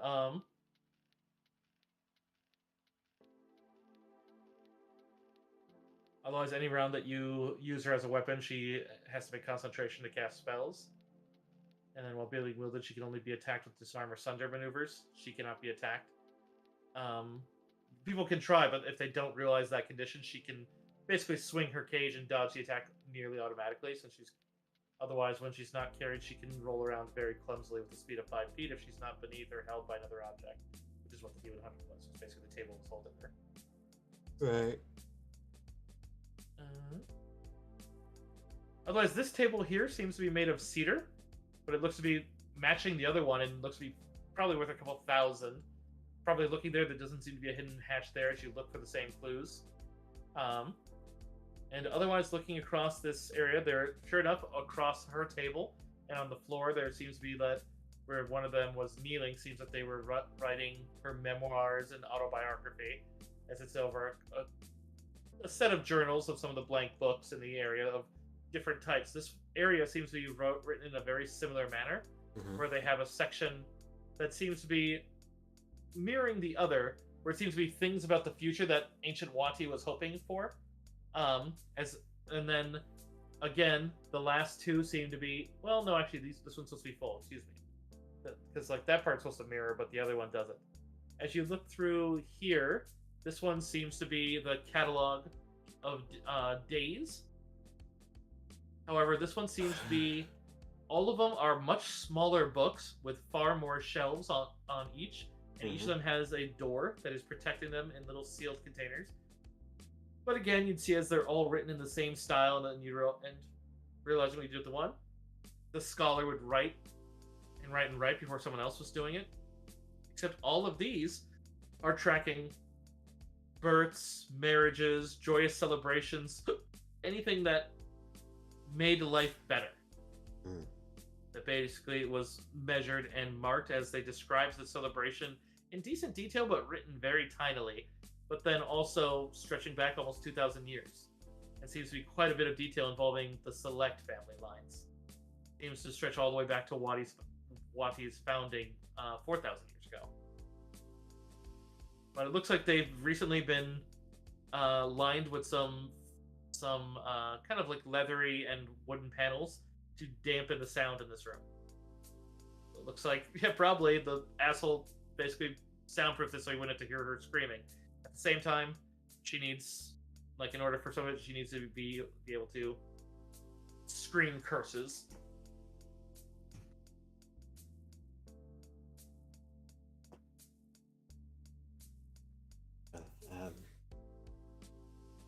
Would you like us to gather your memoirs as well? I don't know how well they wrote them. They may need revisions, or they might just need burning.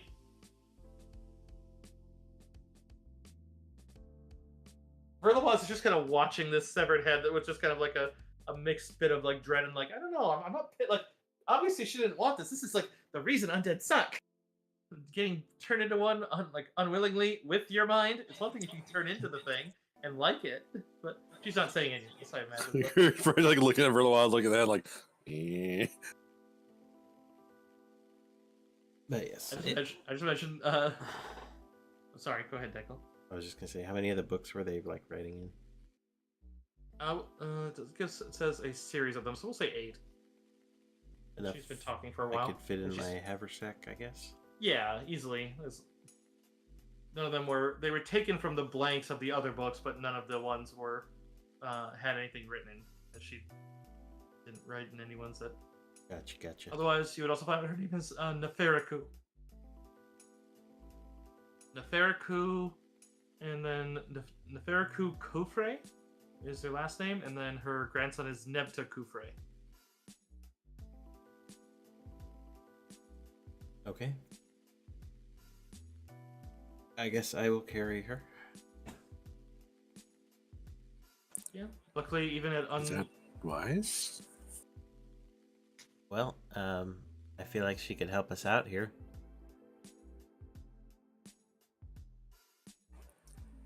I'm just mostly worried about the effect it might have on you. That's kind of more. I don't know. Like, probably like, do you know what happens? Like, Who'd you turn to? the head. Like, do you know what effect it'll have? Carrion? There should be nothing untoward other than just most find it disquieting, and my level of cursing seems to affect even the most stalwart of hearts. I.e., she's well aware that basically the level of hate in her undeath is enough that she's aware of her. She'd be able to explain it the same thing I told you out of character. Gotcha. You can do a will save, which that is keep in mind that's the one thing with auras that's really strong. If you stay within it, you could will save until you get it. And then just as long as you don't leave it, then it's just you're resisting it until you leave it and come back into it. So as long as you stay within 30 feet of her, then you don't take the roll twice. It's up to you, Dev, if you think you're okay with it. Otherwise, it's sort of more. It kind of falls under my responsibilities, also. So, I don't know. It depends on where you think she'd be most useful, I suppose. Well, you're best at hitting things from range, and I think. Or otherwise, just chirps. Don't you need 2 hands for your gun? I make it like tied to my belt or something. Yeah, so I guess if you're not gonna whack somebody with her. I'm not just a bludgeon. No. I didn't say you were. Yeah, it seems rude to use you as a weapon, honestly, like a flail, anyways. She just kind of like you hear the inhale, and it's weirder because not only do you hear it in the nose, but you hear it whistling out of the bottom of her neck. But at the same time, it's just sometimes I do really feel like biting things. Then you hear Verlos, but that's the undead in you talking. You don't like that, right? As Verlos is clearly trying to justify this to herself. She's like, it's okay. I don't hate it. We're gonna fix it. It's fine. We'll fix it. How do I invent the medieval Snickers bar? You're not you when you're hungry. Here you go. I think there actually is I know there's a food that. Oh no! I think it's the mind soap, the one that basically, if you're under any sort of conversion or something that changes your personality from how it's supposed to be, including transformational ones, it gives you a reroll on the personality aspect alone. And it also works on like brainwashing and shit. It's just called mind soap. Eat this soap. Mind soap.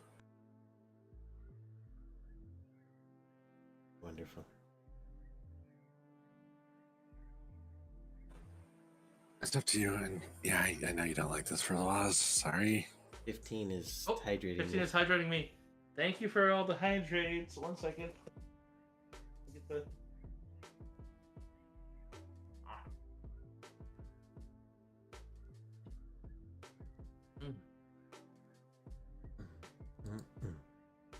It's nice now that I've done more water. Or it was kind of tasting sour, but alright. I think I'm going to have to drink more of this one, but I'm going to try to pace it a bit here.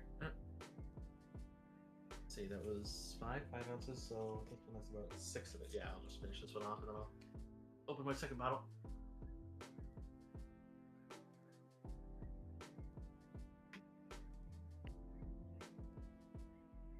Alright. But yes, if you guys want to, you could take 20 effectively on this one and wait till you resist the aura and you realize that her mutterings and bitterness is not seeping into your flesh and causing you to be unlucky. Just understand if you do move 30 feet away from, at this point, Dev, I won't need to move the token around. We'll just assume she's on Dev. Oh my god, it's literally Ragnarok. It's God of War Ragnarok. You have an angry severed head on your belt. Yes.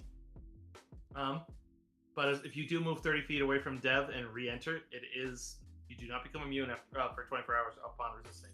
It is literally just there. It does require line of sight, but once it's affected, then you're there. It's not going to break without line of sight. I'll just be nice in that regard. But otherwise, then yeah, that'll do. So if you want, you could put her on, or on Griark if you put her on Griark's belt. But whatever you decide. Up to you, Dev. I don't want to burden you with it if you don't want it. Hey, I'll carry her. We'll get along nicely. All right.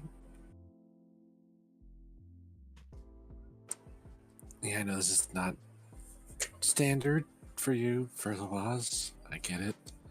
We've already been bending like what would be standard, and me being here is kind of bendy. It's okay. Yes, and we're bendy. It's fine. This is on conventional circumstances, and we're going to get her, hopefully, saved. So, yeah. And if any other higher psychopomps complain about it, I'll just take the blame. I mean, resurrections are okay, and the fact that people get turned into undead unwillingly, we don't blame them. I just hope you deal with the necromancer then. That's my ask. Yes, that's who we're apparently going to go deal with. You just hear Nebuchadnezzar just yes. Come on, let's go kill your grandson. Little shit. You can even bite him. You just see this her eyes light up as you realize that it's like she is not well able to resist that urge. However enlightened oracle she is very not that right now. Yes. Merry Christmas. Do you know which direction he's at? She's like, I have no idea. Also, Okay. Merry Christmas, what? Yeah, this sounds like all of my family get-togethers. Oh god. Somebody biting their grandson. Yeah, pretty much. I wear Right. Kevlar now. I could provide you with some. Anyway, I opened the door. Okay. Did he check it first? I did not. The door is now being opened. Let me double check it. Did you check it? Wait, what? Just So you can Fireball. see stone beers lining the walls. And this one, you see just a ton of sarcophaguses in here. Each is an open sarcophagus engraved with spirals and flying night birds. There are large stone tables holding piles of books, dried food, statuettes, and other offerings to the rest.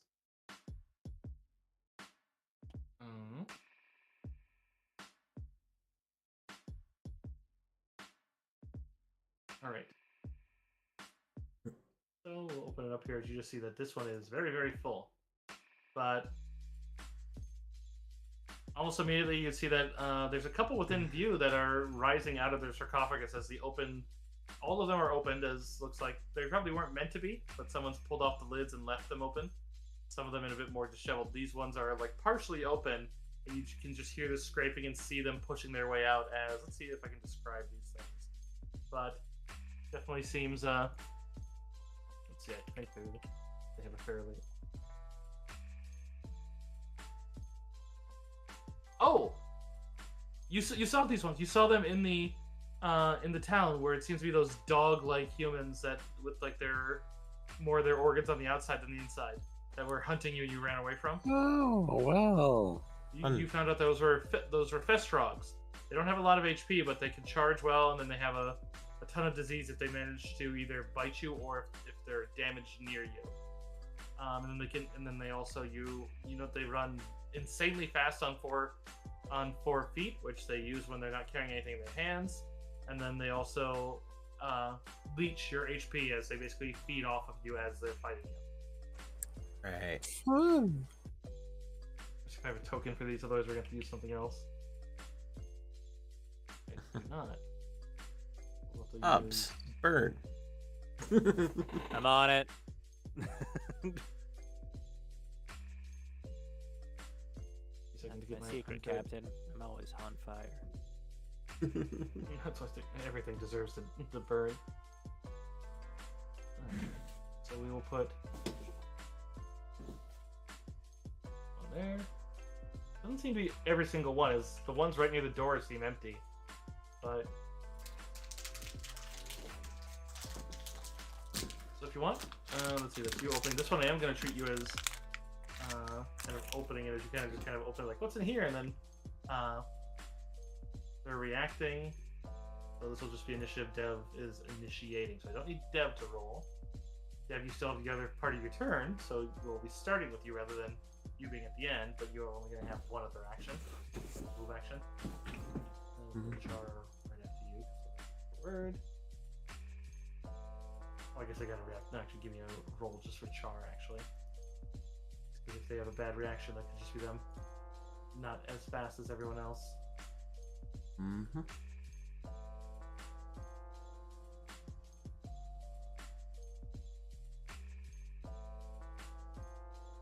You underestimate my ability to roll poorly on initiative. You underestimate my power. Actually, since she's on the sheet, I can also just add her here. She has initiative. Unlike Vertherwall, she has a lot of ability she'll use in combat. Oh, and she is. Yeah, that makes sense. She's ready for shit.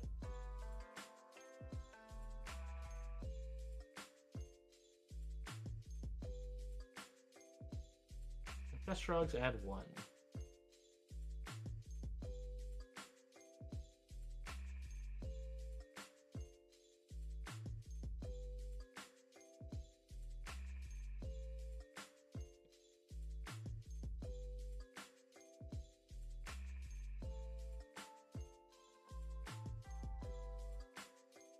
How do I do that? What the hell?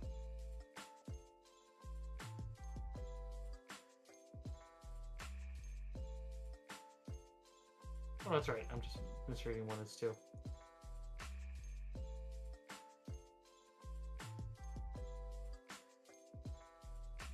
Alright, Dev, so if you want to wrap up your own with a second action, you may.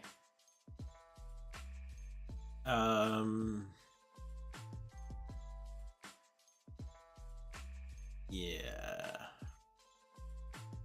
From what you remember of these ones, they have, while they behave like animals, they have intelligence like men still, so it's not like you're gonna terribly outwit them.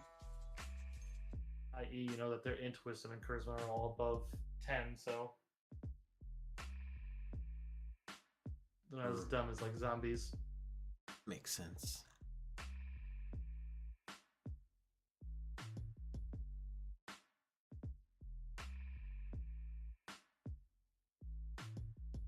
Oh, can I...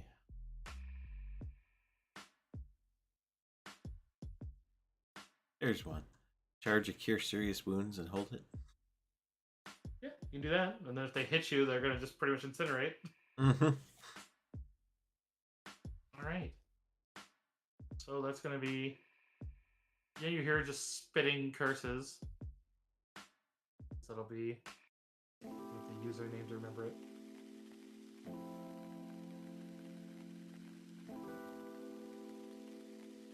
Get back to her sheet. There she is.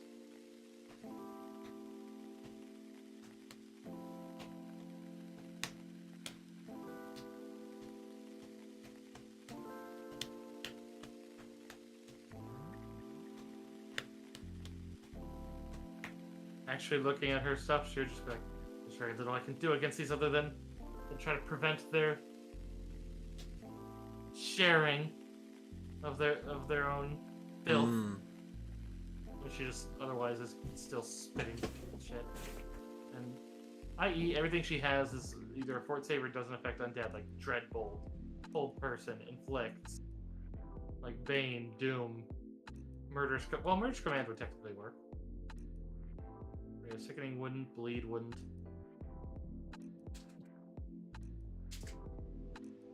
Yeah, I guess she'll target one and give it a Murderous Command. Let's see, her Murderous Command is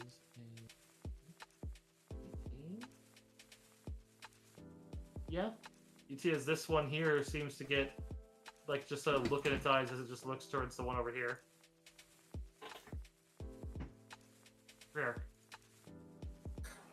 I'm gonna guess it's been more than a few minutes since we had that fight, so I don't have my shocking anymore.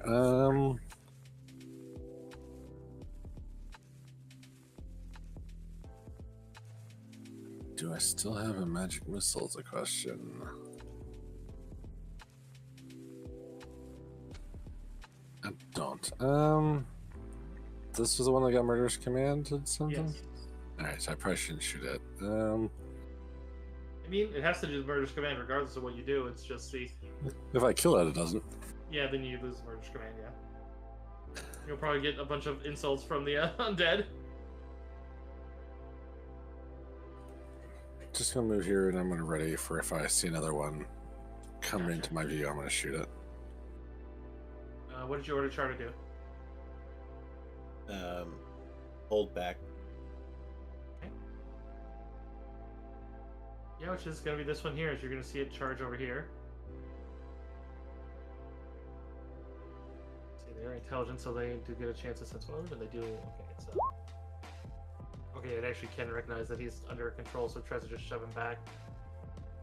And they tend to recognize an ally is under mental control. It's outside their... Oh, but he misses the attack anyways. Not that wastes his turn.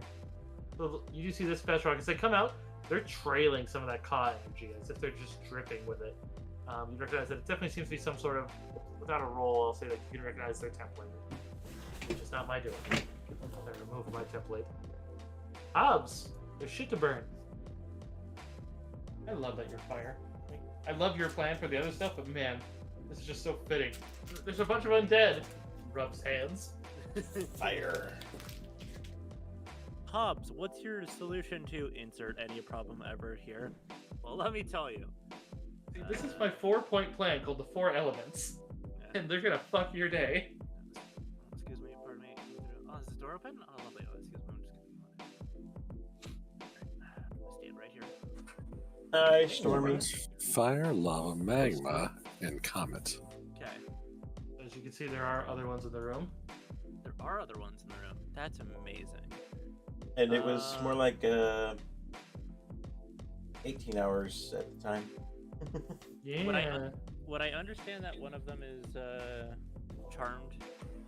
Yes. Okay, I would get that. Cool. It's only a 10 to recognize an ally and a 15 to recognize an enemy as that. And since you saw her cast the spell and you would have heard her mutter the same thing you heard her say to Dev, words of murder your allies. She seems fond of that spell. Those are too far away from each other. Alright, I'm gonna try something. It's gonna be stupid, but let's try it. I'm going to cast my Shocking Grass, Burning Grass sort of thing, and then taunt this one. Be like, come here, boy. Come here. Come on! Yeah, so he'll come try to attack me. Which one did you Come here. count? The one south? I didn't see Yeah, the thing. the one that's all by himself. Okay. Oh, I didn't even see that there's one even further south. But yeah, Yeah, I tried to spread them out. There's supposed to be 5 in here. that's fine. Yeah, one of the ones that's south. Just like, come here, boy. Come on. Come here. Alright, so, yeah, I mean, he's next. Yeah. So, yeah, he'll come up and just charge you with his special charge. So, just kind of slothering as, like, the organs that are hanging out of his body just jostle. And just seems to be dripping both pustule as well as, and the Ka energy. Good boy. Good boy. How are you think stepping in there first? Nah, it's fine. Did you ready an action to attack too, or did you just want to just do... Oh, no, you charged it. Yeah, that's all you did. Yeah, I'm done. Yeah. Let me double check. The Festrog. With that one.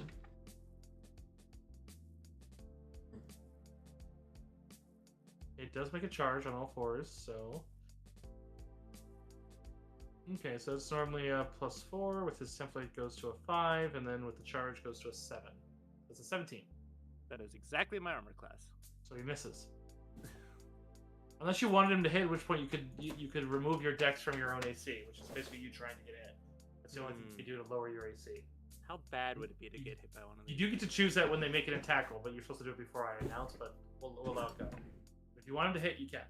Yeah, I'll let him hit me. Why not? What's the worst that could happen? So first we'll get his damage, and then you'll immediately do yours. Yep. So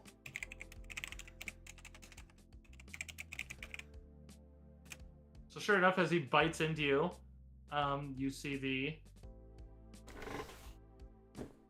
Well, he is dripping with goop. I don't need a fortitude save, thankfully. But he does bite in and deal. It's a d6 plus 3, so in his case, a d6 plus 4.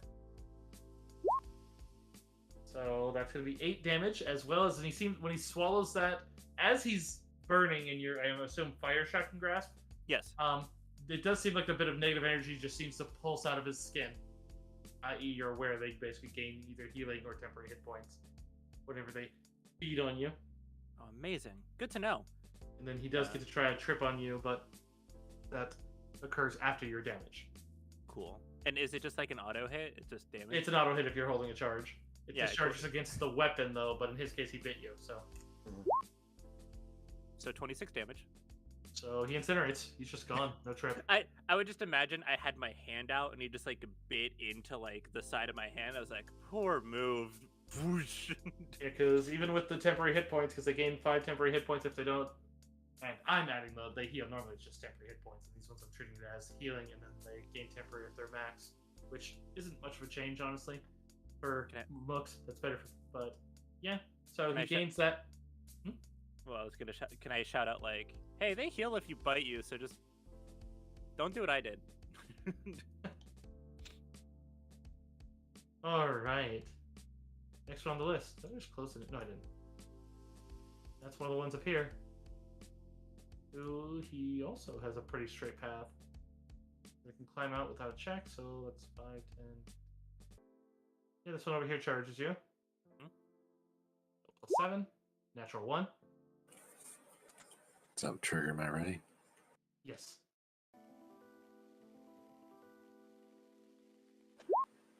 Blam. Phew. It does hit.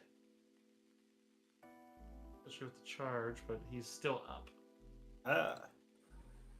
Got damage on the board, though. It's my turn. Alright, so we got another one way down here. Excuse me. So he can certainly make it. Okay. Move between the sarcophagus. This is not a check for him with. Yeah, they have decent acrobatics, so he's just leaping over these like they're nothing. He comes over on this side, so he has flanking. That's gonna be 9. That man just hurdle run up to you. I just imagine like because they're on all fours. They're just like, and then he charges up, tries to bite you, and ends up just like ramming his head into you with like a doesn't even hurt. Just like. I just put my boot on the top of his head. Heal boy.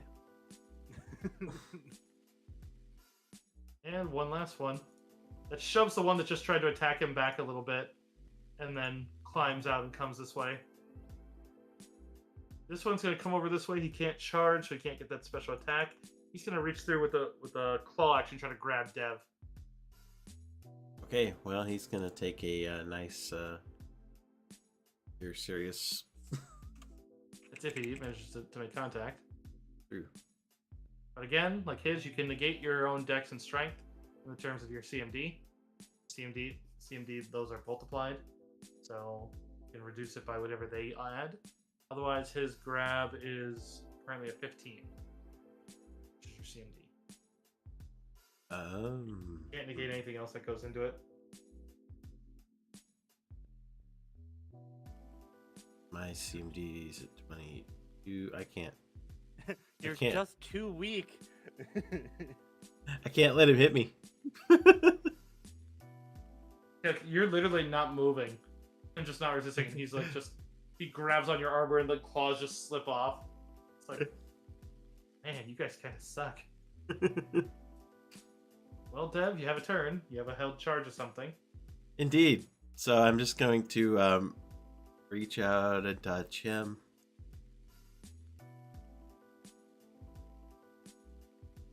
Easily done.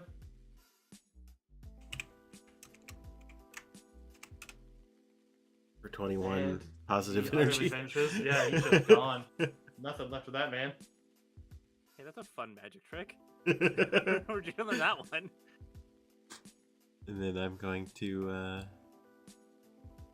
take a 5-foot step inside. All right. I can't coordinate plans, but I mean, Well, you if can. you You could just gotta speak. talk about it. oh, I didn't know if we could coordinate plans on not your turn. Sort I of usually allow it to you to as long as you haven't either spoken too much on your turn, or if you've already used your reaction to do if you've done like 4 spells in a turn, as some people have shown me they're able to do. Mhm. It's like then I generally start restricting. It's like okay, I try to keep it a reasonable amount, but you can talk.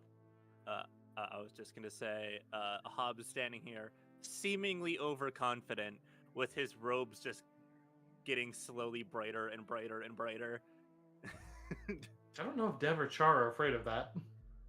I That's mean, very fair.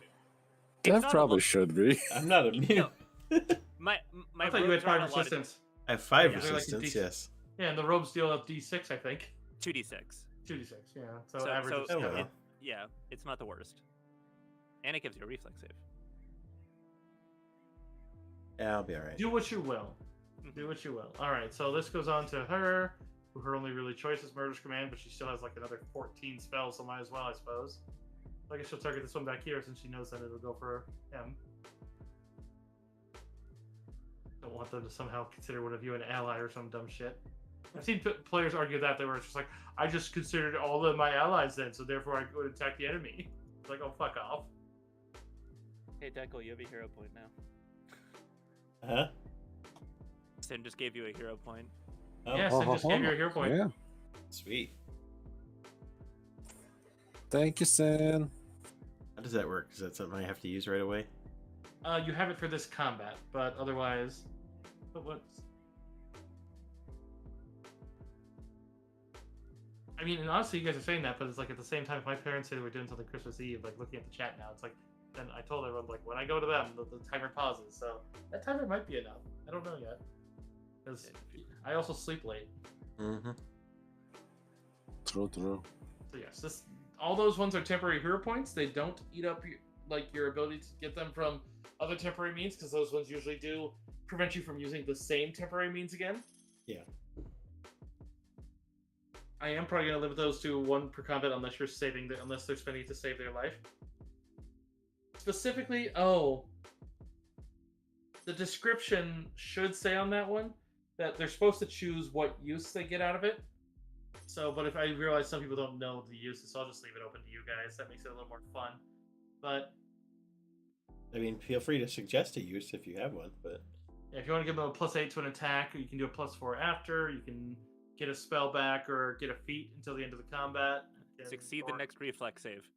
There's no guarantee of that, but yeah, you can get a +8 on that. But so yeah, Murder's Command. It rolled a 16, so it actually resisted her, but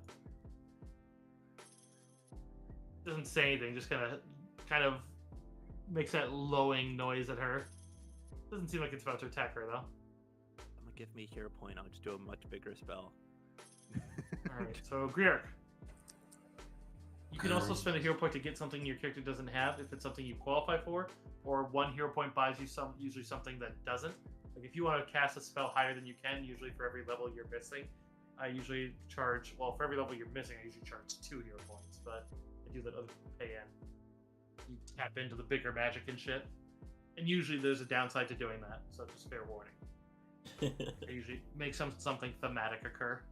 Save up a fuck ton of hero points. It's like, yes, I'd like to redeem channel points. It's like, yes, all of the hero points. Cast a 9th level spell.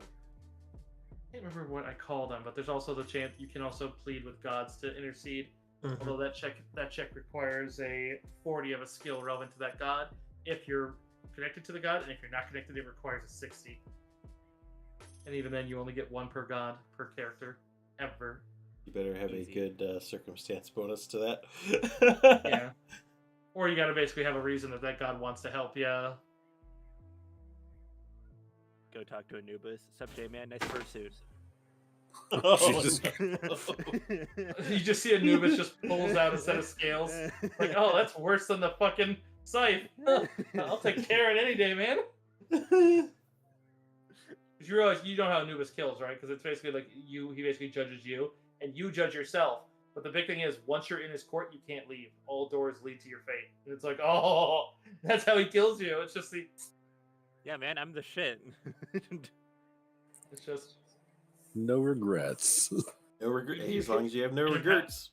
And in Pathfinder, even if you kill his manifestation, it still occurs. You're afflicted. It's just you got judged.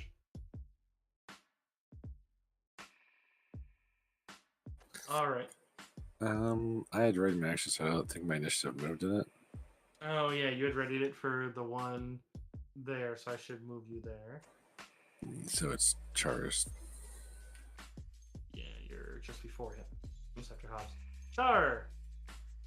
Is staying back. Okay. Not zombie. Vestrog. And she's not currently wielded. But he just felt that, so he's actually going to attack her. She's on your belt, but that's not it's only when she's wielded as a weapon that she's immune to attacks. Not that I shouldn't say anything. You can't trip her though, so. Yeah, he actually manages to bite into her. She's not living, so he can't sap HP, so... I imagine the expletives go from 100 miles per hour to about 350. Right. Gas, I wanna step. So applied. She's talking about. She's like, I will literally eat whatever accounts for eyes out of your sockets, you mongrel. Just like she's just Hobbs. Seeing if chat feels generous and wants to give me a hero point, because if they do, I'll cast a 3rd level spell. If not, I'll use my cloak. Jeez. Listen, I have big boom. Yeah, I'll just use my my flowy explodey cape. So Reflex. yeah, reflex saves. How big? It's a 20-foot radius. Okay, Char's immune, so okay with that. It won't reach Greer because it has to turn 1 square. Since they'll have 1 square of door in front of them, that'll be enough cover that you barely get singed. But Deb, I definitely need one, and the 3 of them. Ooh, man, 2 of them are fucking breakdancing. What did you say the DC was? 16. 16. So yeah, 2 of them definitely make. Vestrogs add. Oh god, they only had 1. Jeez, I figured they were dexterous, but for 6 damage. Yep. The first one is the one that's right north of you. He actually burns to death. He's the one that Lovely. failed. The one that Griark shot. The other 2 take 3 damage. It is safe for half, or is it safe for none?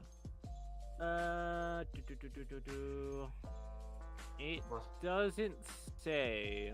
Can you read the wording for me?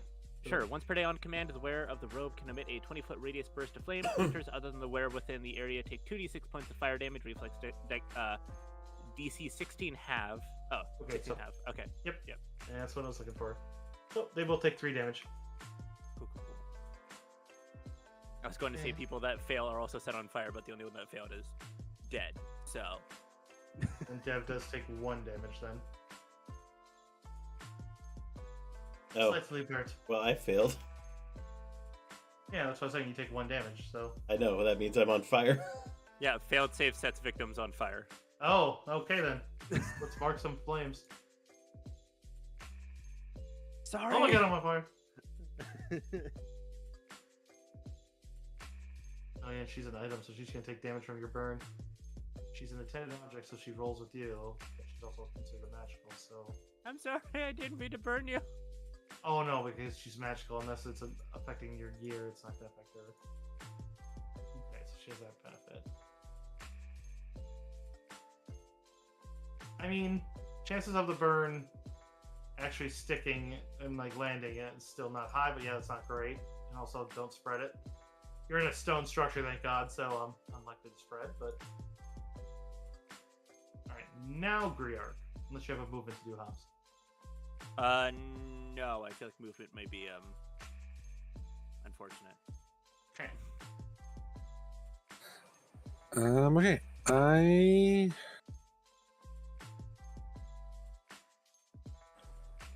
Oh gosh. Oh, goblins Just on the way gonna- home. Oh, cool. Things suddenly get tougher.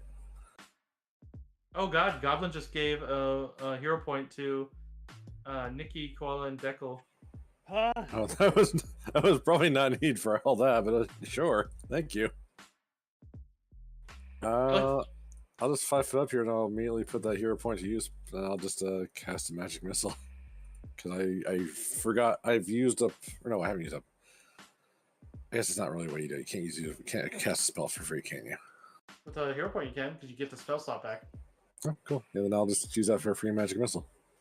Because you can gain 1 spell slot back with the hero point, or any class use ability. That's less than, it has to be days for the recharge or less. So it can't be like a weak ability. Those ones are up to GM purview, and I generally charge 2 for those. If it's a month, I charge 3. But alright, yeah. Who are you targeting? I really don't know if it hurts more in which, so I'm just gonna hit the one that's next with Dev with 2, and then the bottom one with the 3rd. So one shot, I should have done something. We'll say the door blocked it.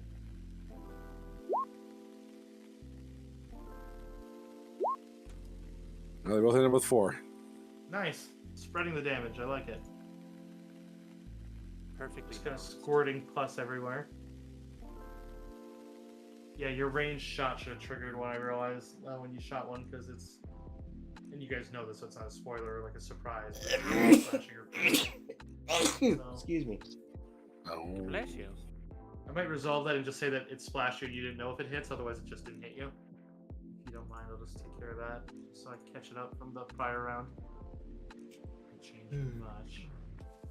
Oh, also because, yeah, the onset's 24 hours, so you wouldn't know if it hit you precisely. It'll just be you noticing that it's on you. I should, So yeah, if you want to give me a fortitude save, we'll just start that and see if it's on you, and then... Which one of us? Nikki. We'll just determine if it's... No, you're fine. I hear Deckle say I should.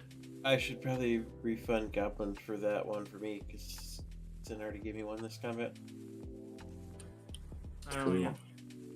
I will... Oh, yeah, if you have mod ability, just go ahead and do that. I think I can do that. I'll check. I mean, Synth has been clearing out my... Oh, no, but he has editor permission, that's why. Otherwise, I can do it. You just find the... You gotta remember where the button is to get that up. Redeems, chat highlight, chat settings, mod view. Get the mod view.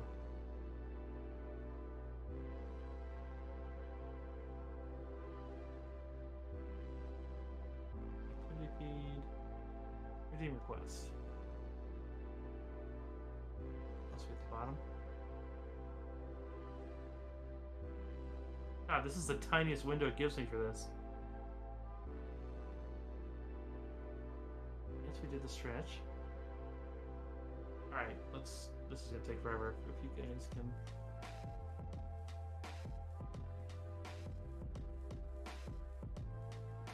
It better be at the end. Okay, no, they're not done by time. This is just irritating, and it's a tiny... Like, I cannot stress how tiny this window is. I can see one at a time. It's... Pop out? Thank Christ. Sorry for the muttering, I'm just... Alright. Oh, there it is. Give hero points. Goblin. Deckle. Okay, I rejected Deckles. We're going to take the other 3. Okay, now we're good.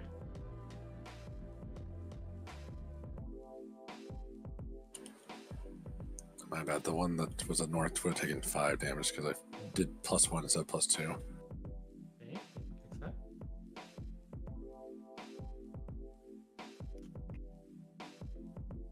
Alright. Anything else? No. I'll go animal like they're gonna try to, and they know somewhat, so it's gonna 5 foot back and then full round action try to put out the fire, although it's not gonna go prone. It's gonna pad itself out. It fails. Dev. I'm gonna go ahead and use that hero point I got to recover a use of channel energy so that I can do free channel energy. Okay, go ahead and roll damage first, because the half damage portion of it might make this not matter. Yep.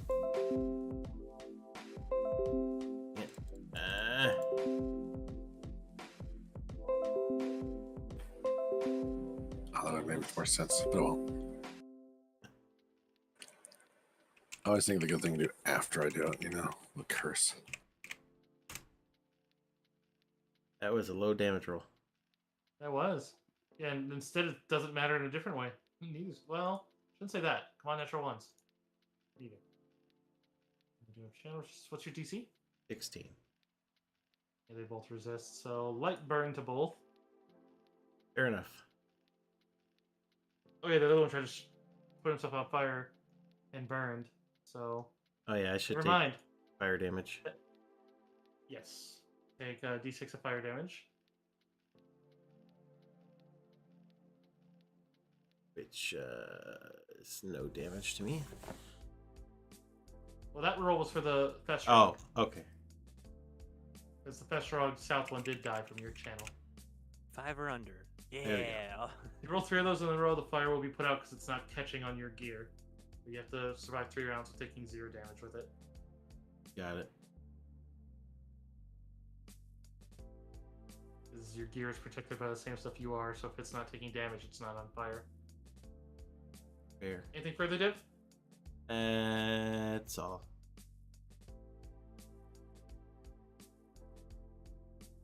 Well, you know, you set it up real nicely for her. She's going to lean over and try to bite it.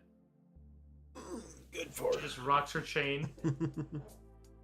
7, so 13. It charged last round, so 14 goes to 12. Her bite. I don't think it does a lot. Let's see. Oh, no, it's actually way bigger than I anticipated. D6 is pretty. Oh. It's a combat of the nibbles. You don't know where that zombie's been. Yeah, so she just leans over it as she's threatening to bite whatever accounts for its eye in its eye socket. She swings over as it's basically thrashing, trying to put the fire out, and she manages to just bite into it and kind of remove a portion of its bone and socket. As she rips it free, you see a good portion of its brain attached. And as grisly as the sight is, and probably what she doesn't actually want, but you just see her just gnawing it down, and then it falls out the bottom of her neck hole.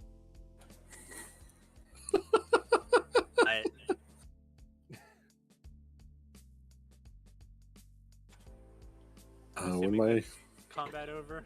That's combat over, yes. when my turn comes around, can I cast Drench on Dev? Yes. And looking at the order, you're before Dev, so... Yep. I was gonna be like, I have a channel point that's gonna fade away in about 6 seconds. I'm like, can I use it to give Dev like the best massage ever to get rid of the fire? Sure, you can do both. Because you're just reaching through the fire. Yeah. And then you get to get drenched with me. Your flame hair goes out Hades style. Yeah, all of my hair goes out.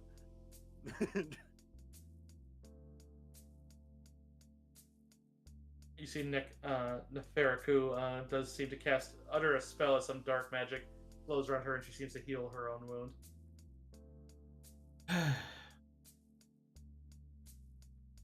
It smells like burning.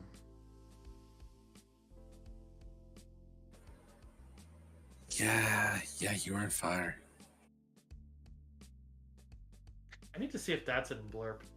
There was an old Flash series called The Decline of Video Gaming, and every single episode has one of their best friends get lit on fire, except for the very last episode they made, where he basically sees everyone getting lit on fire, and he says, "Oh, hell no, not again," and pushes a button on his chair, the random chair he's sitting on at a convention, and it flies out like on a rocket, and he just flies away. And then someone else gets lit on fire instead in his place. Wonderful. And every time he gets lit on fire, he always says the same thing. He goes, "Oh my god, I'm on fire!" That's a sound blurb would be perfect. I would just need it every time we play. For Hobbs. It's all me. Remember last time we played, someone made the funniest thing in my comments that I said it, but I don't think Koala was there, where they simply said, imagine if Koala's character had woke up one morning, utterly forgot who he was, and just thought he was a normal human. and goes to the bathroom and sees just he is fireman. And just the panic. I think step one would be look in the mirror, see your entire head is on fire, and then scream. And then go stick your head in the toilet or something. Yeah, just jump in the shower.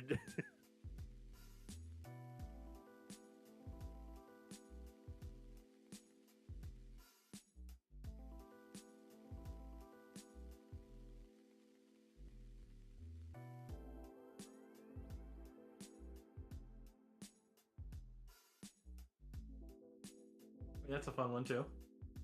All right. Well, you guys cleared that room fairly simply.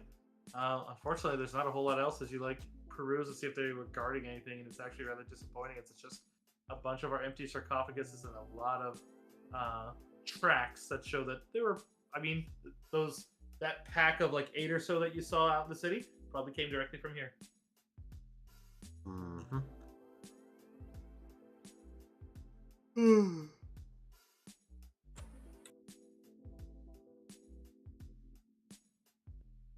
I am going to cure light wounds myself. Good call. Nice roll. Well, yeah, they're still evading us, or they're not. Not in this area.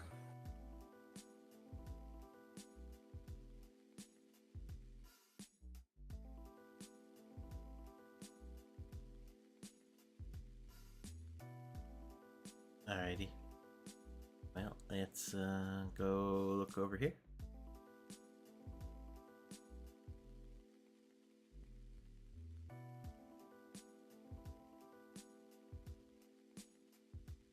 As you look over there, there's a stairwell leading downwards. Seems to curve to the right. Aha. Stairs. The words of Poe, my old nemesis. Stairs. My whole nemesis. My only weakness. Should use a player copy of this. Cake and hot women and money. You know what? I might have more than one weakness. The same stairs that you see, if you scroll out to the darkness, you'll see a very thin section that's the same stairs. So wherever you are on those stairs is where you are on the next one. They're saying Griarch has all of your weaknesses. Yes. Or strong against all of your weaknesses. Wait, what? Hot women, cake, and money. Yeah, money. I have cake and money? You do have cake. Winks. Get it? It's a butt joke. I get it. I get it now.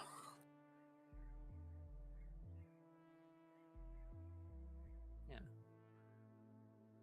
So, as you get down here and you can look over the railing of the staircase as you drop down, and there's only about 8 feet of stone before this one opens up. You can see that there is let's see how to describe it. There's an immaculate chamber tiled in blue ceramic tiles lied at the bottom of a long flight of stairs with large bronze double doors exiting the room to the south. Seems to be the only exit out of the room. Can't see where we're at. Look in the darkness east of you. I am looking. You'll see a section where the others move to. And you'll need to move. I mean, I can drag you if you give me a second. I got it. You got it? Okay. Don't sound more disappointed about it then, I guess. Sorry. Moving her so I can just keep track of her so I can add her to initiative since, she's got them. I should really do it for the laws. I should keep her. I mean, she doesn't have a lot she can do, but that mesmerize isn't exactly unusable. Does the thing. It's a very low save, but it might work. Does do the deed. Alright.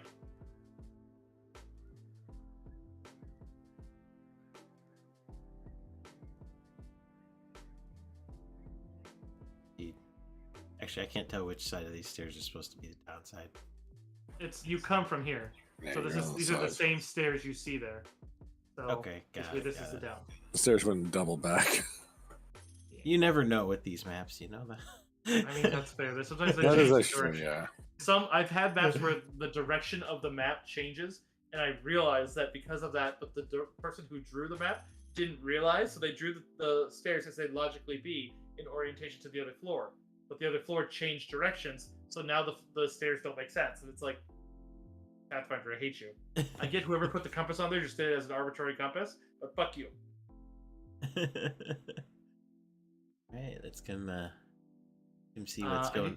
Oh, sorry, go ahead. Hold tight. Stay where you are. Yes, yes. You guys do see two things. One of which, Hobbs, what languages do you speak? Because I think you're the one who might have. All of the ones that have to do with elements, and then. So you have Aquan and Orin. Let me double check, but I'm like 90% sure I do. I don't have Aquan, but I have Orin. Okay. Well, I mean, at least I do. I know I was missing one of them. Not that I mean, I won't give you the full one for the Aquan. You see some writing on the tiles that you'd immediately recognize as Orin, which seems weird because the tiles seem to have a water motif, as if they're like some sort of like actual river, but they almost like they're making a bit of a decoration, but it looks like they're almost ridged, but you realize they're utterly smooth. But as you're coming down and you're looking at that, you'd see that they have other writing that looks like it might be written in the more flowy, almost cursive-looking handwriting of Orin, and it becomes at first it becomes very hard to read as the one you're kind of reading, which we'll just say for thematic ones. Suddenly rips itself off the ground in a fluid motion and immediately begins spinning straight up in the air as it's basically turned vertical. Yeah, I'd imagine it'd be pretty hard to read then.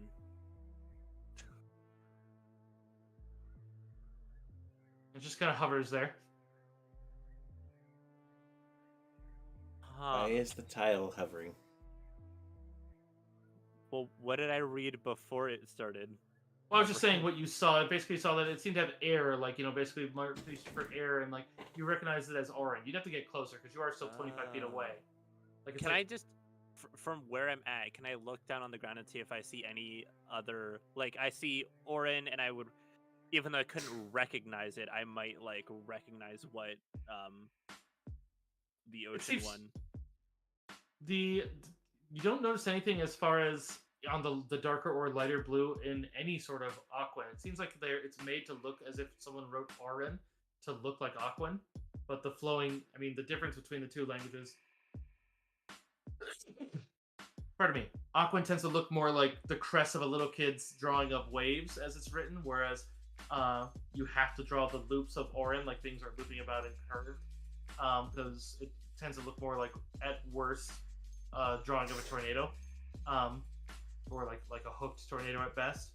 But in this case, it's clear they made it to look like it. The ones beneath it just seem to say things to the things of take flight, fly away. They all seem to just be like ones just about like just etched in that way. There's no major one. You'd have to actually look for me to give you a full one. Yeah. But I'm just saying the things you're seeing. It looks like they made it to look like water, but they have only air motifs written on it.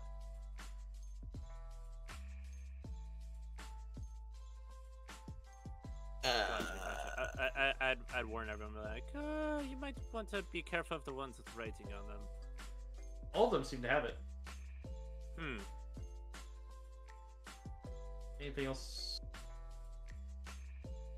Well, I'll try to point Hobbs, out. hold tight on yours, just because since you've had one of those, and I need something for a second here. Anyone else immediately? I'm going to take cover. Yeah, that sounds good. I'm going to take cover too. Oh, it's gonna explode, isn't it? Yeah, Hobbs is like leaning over the railing to read as you two duck beneath the railing. And hey, what are you guys doing?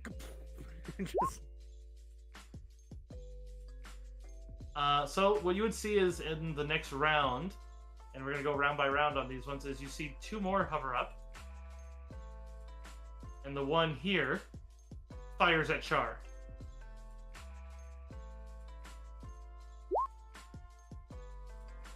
With a 21 to attack. It must be cat tiles. That ties Char's AC. Okay, so it misses. Because Char would also have a level of cover too, so it's actually a little bit below. But yeah, as it attacks, it immediately just shatters into pieces and dust, and you realize that this is very much some sort of magical attack.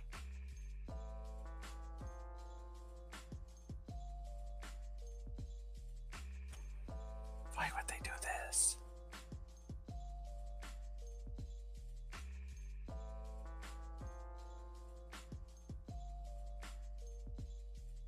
Alright, Hobbs, if you have another action, you guys all have an action at this point. Those two are now hovering. There's 2 in the air. Yep, there are 2 in the air. So here, I'll just... You know what I'll do is I'll make a single mark on the ones after this point if more come up, and then I'll cross them once they've fired so it becomes clear.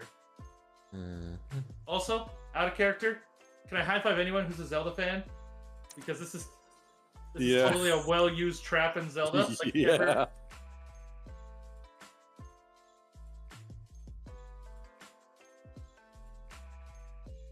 Wonderful. Fuck it. Fireball the room. No, there's 2 in the air. I say pull and magic missile both of them.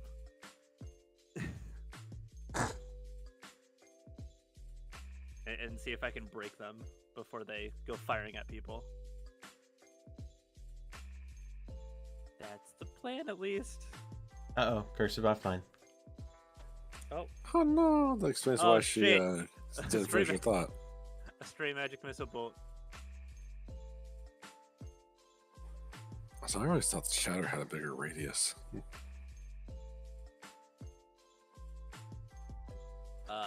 Just a 5-foot radius, like. I have no idea what this is. They're Zelda tiles. They smack you in the face. I've never played Zelda. Well, then you've lost out on a childhood formative memory. The only Zelda game I've ever played was Twilight Princess, and I only got up to the part where you first become a dog, and I just stopped playing. The only one I played you was like on a being treated TI-89 like a dog. calculator. Oh, cool. I missed what I said. Yeah, both of you were talking at the exact same time. I didn't hear a word either of you said. I said, but you like being treated like a dog. Woof. Anyway. I said the only Zelda I played was on a TI-89 calculator. The best one. Wow, sad childhoods. Yes. Yes. But for other reasons. Zelda did not need to be involved for that to be. I was busy playing PC games. Thank you very much.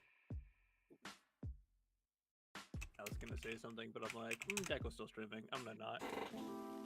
You're gonna not. That's right. I'm gonna not. Like the dog you are. Woof. Kitsune things too. That's true. I just realized I still gotta do that Redeem for Skies channel thing. I was like, I had an idea. I should not go say yes. Woof. Just like, who's a good girl? Do it, coward.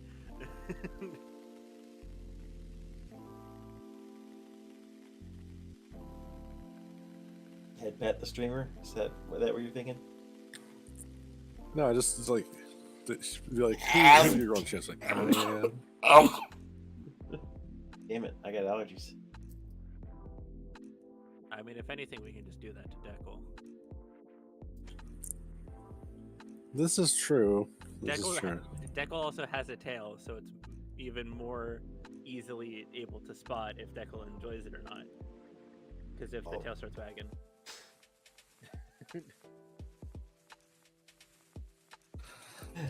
Oh god. Just remembering that sound Redeem I did yesterday. You missed it, Qua. I missed a lot of things, apparently. True, yeah. She's got the sound Redeem thing on her channel now, and we're like, I was looking for you're welcome, and I just found this one. I was like, welcome to the cum zone. Yes. It's just like all about this one's like graphic detail about anime babes and shit. Wait, do you not know that song? It's a song. Oh god, no, I've never heard. I found You're the clip. I'm getting a like, song. I found the clip. I'm like, I found a clip. I don't know if I should play it. It's like, no, just play it. And like, I played. It's like, yeah, okay. You're getting a song in your DMs immediately. Oh no. Deco, do you know the song? I'm not sure I want to. Cool, you're gonna. Deco can't listen to it though because they're streaming. Yeah, it's a real graphic song. All right, Nikki, where you are? Yeah, it sounded like it. There you are. There you go.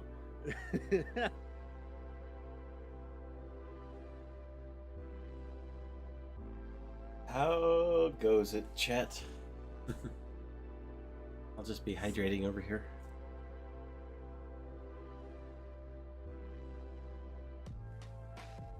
Oh, I don't know if Monster Juice counts as hydration. It's close enough. I don't think this is the same one. Just the title. Well, this is the second song. There's an earlier one. Gotcha. Is this?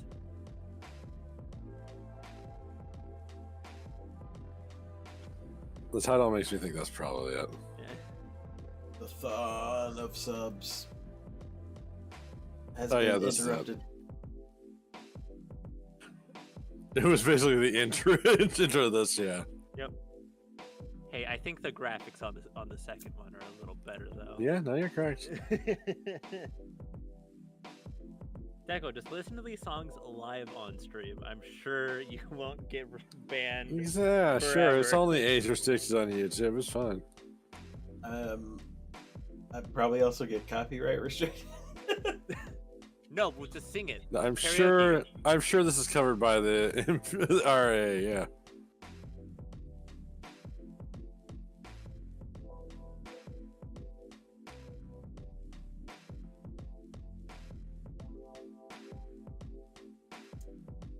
Sin, I think you're right. I messaged Crix about like, oh, we got an undead head in a cage. He's like, ah. Yes. Magram be praised. I figured I should warn him before he got home, so he would have time to think like, why is Sarika okay with this? She was put there against her will. I hope Sky is okay, but I'm gonna guess the weather did something to her net. Sky is okay, but her internet, on the other hand. Well, okay.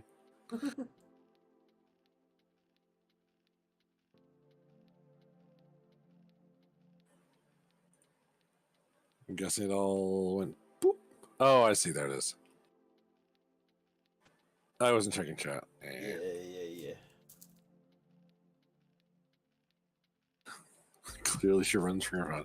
I mean, it's 10:46. We usually stop at 11. Yeah. Part of me was thinking, like, oh, if we could do the subathon, we could go as long as we can stay awake. Feel like that'd be probably not ideal. Oh, hey, she's back. Hello. Hello. Do you have internet? Or do you have phone? We Well, can't the hear you. stream's still So whatever down. you have. She might not actually be at the computer. It might just reconnected her. That is fair. That's also fair. Man, look at this amazing person. Probably the first connection. Hey, She's here's definitely something. not she's definitely not at her computer. And then it said it couldn't detect the modem to try to tighten all the cables, make sure they're all flashing. Yeah, she definitely There's doesn't no have outages, we can audio detect other connected her. things in your apartment. I'm like, okay. Uh, Maybe them resetting it did it then. Hi, Cursive. hello. Welcome back. Cursive. Or she's not actually talking to us. She's talking to Sevis. Yeah, she was. Oh, no, I figured she was talking to Cephas. I knew hear that. you guys. Okay, you do hear us. Okay. Hello, I can hear you. Hello. Welcome back.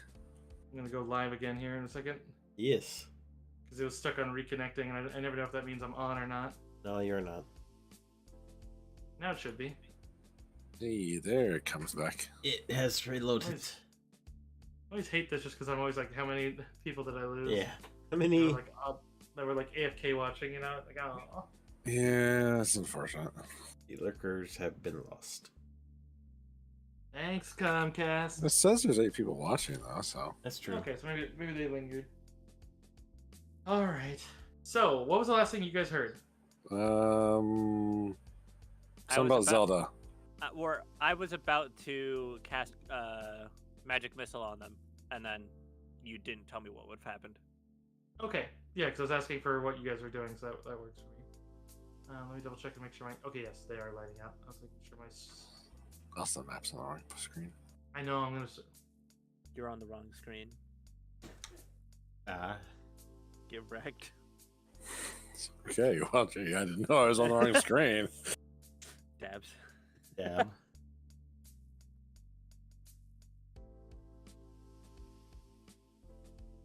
We were Okay. also listening to. Hey, you guys all have an generic bullshit. action. You know, we haven't seen any, do anything new. It's shot. Now you have a whole turn, and there are 2 up. And if you didn't hear it, I said from future on, I'm gonna mark 1 hash mark to mark the ones that are hovering, and then you can shoot. And then if they're either gone or shot or gone, then I'll just make the X. You know, I'll basically go spare X. Wonderful. So yeah, if you want to shoot magic missile, by all means. Sure You thing. gonna shoot 1 at each, or you gonna shoot all at one? What are you gonna do? I have to decide beforehand, I'm assuming. Generally, yeah, you pick your targets right away. Fuck. All right. I'll just do it. I'll split it evenly down the middle. 2 for one, 2 for the other, because I get 4. God, my windows are all in a weird state, or in a weird. And since they're fire, they add a little more damage. So Okay. that would be for the first one. Give me 1 second. I gotta see if porcelain has a hardness.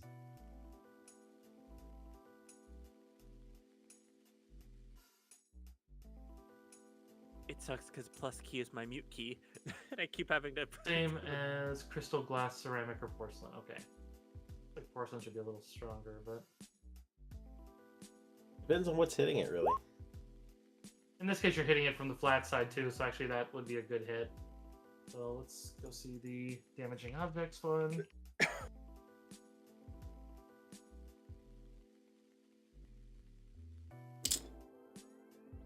Glass is hardness of 1. All right, so are you shooting 1 at 1, or was it both at 1? It's 2 bolts at one, 2 bolts at the other. Oh, because you're firing 4. Yeah, because magic missile. Yeah. Yep. Okay. Wait, are you that high level? Isn't that level 9? Because it's It's fire spell, so you're 1 castle above. yes, Okay. Yep. That's fine. and then I'm adding 4 because of blood havoc. So Yeah, I know far. that one. The adding Yeah. damage per is fine. It's just the I'm just trying to make sure I'm not like out of touch or something. Your sheet's gonna move. I'm just double checking. 6. It's 5 missiles at 9, right? So that's 7. That'd be 4 then. Okay, so that's what sounds I have fine. to count off. So you're good. Sorry about that. Don't mean to. Perfectly fine. All right. Yeah, you shatter both of them. Anyone else want to do anything for a round? How far down are they? It starts at about a 25-foot drop. So basically, 25 foot would be 12 feet where Griark is, and then it would be like 5. Dev is like 5 feet up. I want to. Let's see. Draconic Gout is a 15-foot cone, or is it a 30-foot cone? I can't remember. 15, I think. If you do it as a cone, I thought the line was bigger. I think The line? they're all. I can't remember. I'll find it. I think you pinned it in our DMs actually. Oh, maybe. 50-foot cone or 30-foot line. Okay, so 15-foot cone, yeah. You're just gonna try to break a lot of shit? I was just gonna try and break the tiles below me if I could reach them. Yeah, or you could jump down and get a bunch of them too. Since they seem to take But around then I and go don't up. have cover. That's true. So I'm just gonna nuke the ones below me if I can. With a line, then I assume. Yeah. Okay, so which line do you want to go on? Because you're going to have, effectively, if you're dropping 12 feet, we'll round down to 10. So you have 20 feet of line. So draw me a 20-foot line. Well, or just like ping them, and I'll put an X through them. I'm just figuring like the darker ones here, this line of them going west. So southwest. Yeah, southwest. Okay. So go ahead and roll me damage. We'll roll for their. Make sure I'm doing this. 1d6 at fourth level. Okay, yes, that's 2d6. So only 6 damage. Okay, 6 damage will still break them, so that's going to be not going to save because they're intended objects, even though they're technically magical projectiles. All right, Dev, you have an action. Yeah, I'm gonna move down to the bottom of the stairs. Okay. Anything else? No. Okay. Char with me. Okay. All right. Their turn. Then those two that would have tried to fire, so that's done on this turn, and then you guys see more.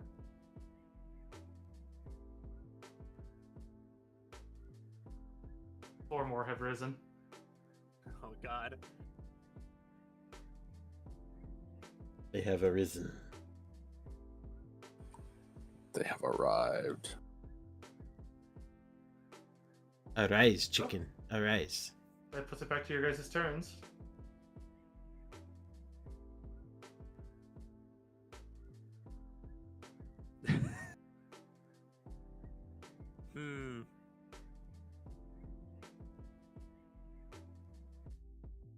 Listen, I know I'm the AoE guy, but Burning Hands doesn't have that long of a range.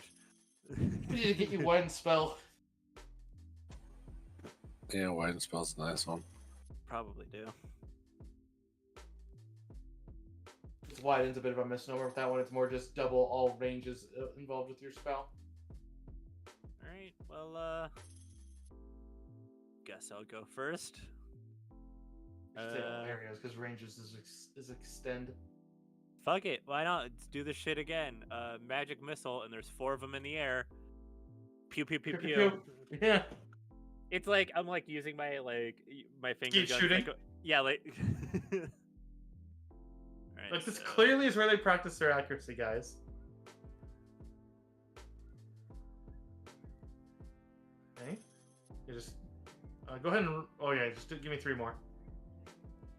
You know, I'm just not gonna add the shit. It's just gonna. It's adding 2 to all these. Yeah, I got it. All right, so second one's busted.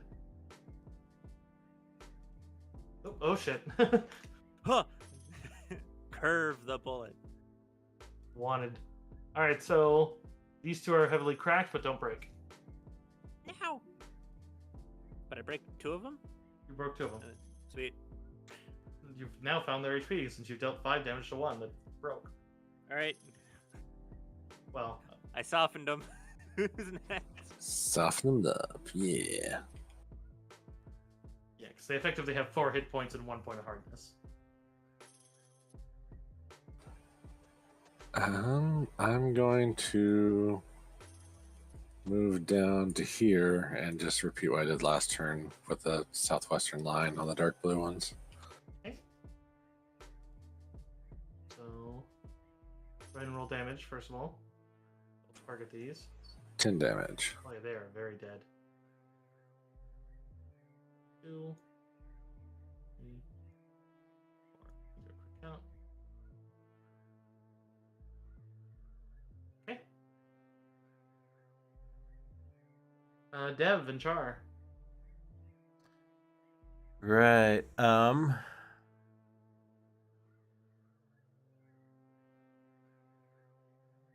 I guess I'm going to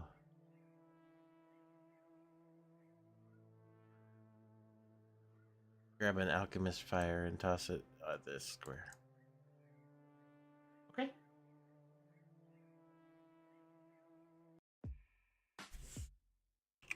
So go ahead and give me just, I guess, the damage roll. If you're aiming at a square, it's not going to be hard. So 4. So that one's heavily cracked. So we'll just go 1, 2, 3, 4. And then all the surrounding tiles take 1.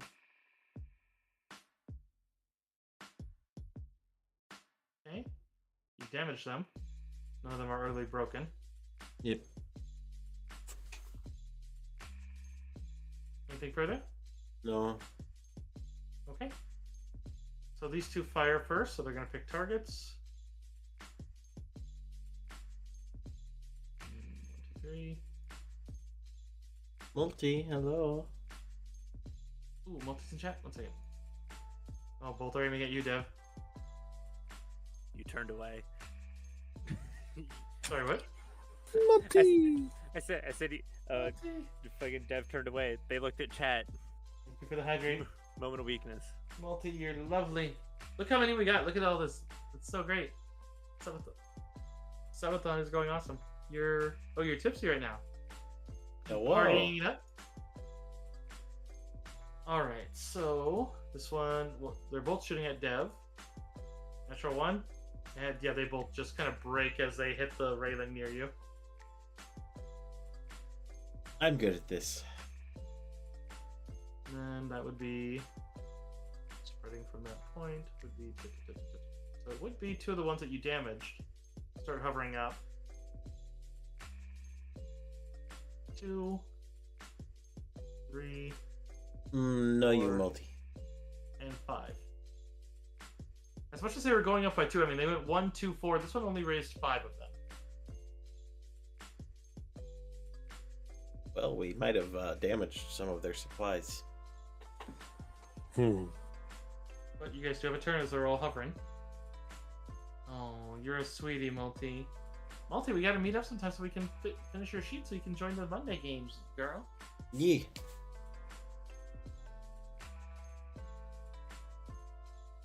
Also, I'll have to.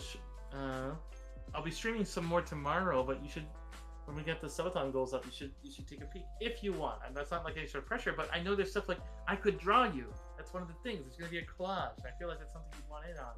I feel like if I didn't tell you, you'd be mad at me. All right, you guys all have a round. All right, what are we doing? What are we doing? Some people look terrible in my drawings, and other ones have come out. I like how shattered this one's look. Shatters and Nikki's, I think, came out the best. I've been letting Hobbs converse. Sorry, what? Hobbs. Hobbs. I'm wasting all my spells again. No. Hobbs, no. Wait, alright. Fucking. Don't have forget a level thing. 0 cantrips are things. Yeah, they can No. do damages. Hobbs, But though, but don't false focus. False focus plus your cantrips equals lots of damage. Yeah, it's actually pretty good. Yeah, but I was saying it doesn't take out more than 1, and I'm trying Yeah. to make sure that they don't get fired at us. But That's I have fair. a thing. I have a thing. What is this thing? What does this Well- do? Guess what, Koala? Yeah? Yeah. Uh-huh. What? No worries, hon. Just don't hurt yourself with the liquor. We're just happy to have you. Oh, Declan just bought you a hero Got a point. hero point. There you go. You can cast any spell you want, Hobbs, for free if you want. Wish. I mean, anything that you have, you can get a spell slot back. I know. But Yeah. if I let it pass, you'd be like, that's weird. And wait, oh fuck, they're flying. Damn it! Why is flying bad? Because I was about to wreck the shit out of the ground. I mean, you could airburst a fireball. I don't have fireball. Oh yeah, you'd have to spend an extra hero point then. Yeah. Wait, okay, I have a plan. So wait, so there's still a couple of these on the ground. It looks like it's pretty chunked up. There's still stuff. I mean, your magic missiles would get rid of most of them. Yeah, that's true. Your magic missiles seem to have a very good chance. And you know Deck will damage the ones down there, so with minimum damage adding 2, that's 3, they seem to have 5 hit points to your magic missile. Your average chance is going to shatter those, especially if you target those 2. Okay, we'll do that again. Well, You don't have to. We're just saying mathematically. Do what you want. It's your character and your hero point. Deck Okay. just was nice and gave you one of their channel points. hear me out. Wait, how I remember someone asked this question. How big of a drop is it from like the stairs to the ground? Where you're about 10 feet now, because you moved over from where the 12 feet mark is. Okay. 10 to 8 feet. Would You're that kind of like strut- hurt or stun me if I dropped from this distance? No. Well, if you drop from that distance, you would take at max a d6 of non-lethal, and you wouldn't be knocked prone. And you still would get a check. If you have any points in acrobatics, whatever you roll reduces that many feet. So if you can roll not a -1, you're guaranteed to not take damage. Okay, and then I would still have a little bit of movement. Yes. Okay, then I'm gonna do that. I'm gonna Yeah, drop these down. things don't threaten. They're literally just spinning tiles. Cool. I'm gonna drop down. It's from literally here. doing the Zelda thing. Yeah, hopping that one. As long as your acrobatics isn't a negative, that means that you'll reduce. I have a 5. Okay, don't drop where the spinning tile is, though. You would want to drop on the X. Okay, drop on the X. Because if you drop on the spinning tile, then I would probably warrant it gets its attack. I drop into the blender. It would probably break it, because they break on contact with you guys, too. But, Can I Just run Ganon through it. down B? sorry, what? Ganon down B? Any Smash players out there? Oh, yep. Alright. I'll drop down. I'll do. I'm gonna move. I think best. God, I'm trying to figure out how to get the best angle at this. That actually, it might be like. I'm doing math. 1 second. It's hard for my dumb brain. Dumb brain. Right. I just think of Wreck-It Ralph with stink brain. Okay. Math is hard. New spell I haven't used yet. It's a 20. So I have. Oh wait, I am stupid and dumb brain. I'm just gonna move here, onto this tile. Okay. And then you see me rub my hands together, and slam them into the ground, and you watch as the ground explodes. And I'm casting Earth Tremor. Okay. And I'm doing the one that's a 10-foot radius spread around me. Okay, yeah, Dev's up 5 feet, so it's not gonna hit it. Oh, I still have Dev marked as on fire. They've just been smoldering this entire time. Yeah. Well, Dev I is guess hot. we never rolled to see what the other ones were, so I guess I could. Yeah, the fire went out. So we're good. Well, I drenched them, so Oh, you yeah. drenched up too, yeah. We're good. Oh, hydrate, Tanuki, and a stretch, and another posture check. Thank you, Han. I was just laying down, just being all lounging, which is not good posture. Thank you. Hi, Dad. Tanuki, you're lovely, and I want to give you a hug for real, but thank you for the hydrate multi. I'll add that to this one.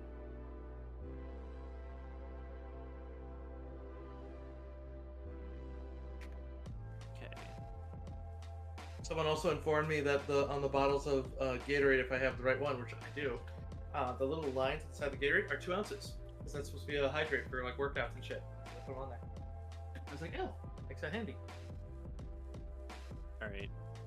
So it's 7d4 plus 7 points of fire damage. Oh, we don't even need to roll then, buddy. Yeah. I'm like, I don't think I need to roll. I just explode to the ground. Which you would see something interesting then, because yeah, even at 7 dice plus the one of the ones like you're guaranteed. So you pretty much dust all those and lightly cook Dev's snout. But as you do, these 2 that are hovering drop. Hey.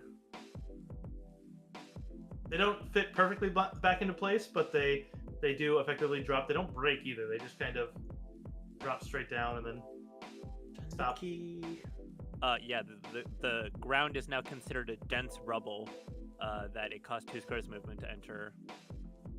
And all That is a lovely spell. I love it. Moist. Yeah, I picked it up because I'm like, with some stuff that we might be doing, this would be a good transition spell. Yeah, that's a lovely. I love it.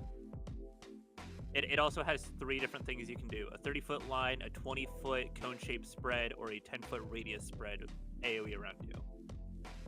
I like spells with variety. That's always good. Utility. Cool. All right. So that's my thing. I blew up the earth. You did, and that ended the encounter at this point. It grows quiet in this room, as no more tiles seem to be attacking. The other 2 just kind of fall where they spawn and just kind of skitter down. It looks like they vaguely go in the direction of where they were going, but they don't fit in, and they just stop. Whereas these ones are now all destroyed too. Oops, Well. that is not the right tool. And it resets my color every time I change a tool, which is less helpful than the game seems to think. You guys can give me a perception if you like, and all the mess and debris. I'd say there's probably not debris over here. It's all just liquefied pieces of porcelain. Does porcelain turn into Shards, or... yeah. Yeah. Not quite as sharp as glass, but I imagine it's dusted. I just didn't know if it 23. would like start turning into glass drops and shit. 19. Which is actually impressively high for me. It's funny. Should have written these on the map layer, honestly. Oh, I just moved Dev to the map layer.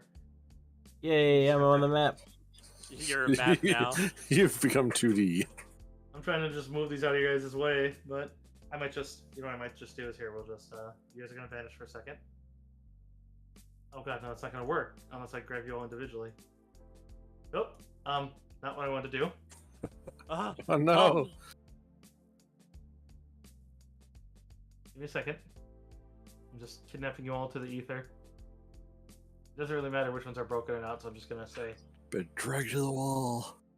the ones that are there are just on the map layer. Please ignore them. I was attempting, and then I realized that it was all a giant waste of time. All right. So Griark, you notice there's an outline, like it looks like a very well hidden, like bit of wall. It looks like a secret chamber there. Oh. Greg points. Secret. Yes. Let's see what this is. It's surprising that they just put a giant S on the wall like that, but yeah. Especially when someplace there just was a giant S on the walls. No, you can't tell there's a secret there. This is why you. Tanuki, send me a DM in Discord. I want to send you some stuff, just so I can show you.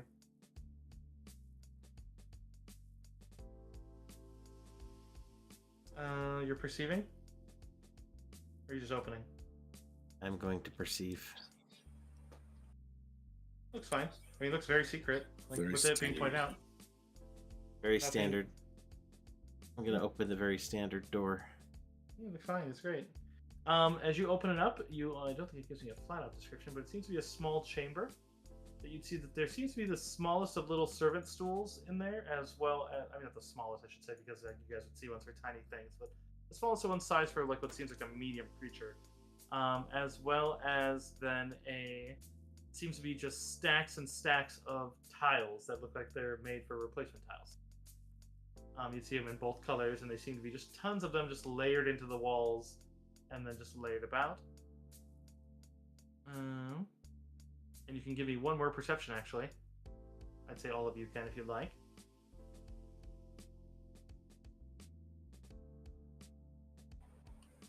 Well, that'll be handy if they need to restore this place, I guess, later after we've broken everything.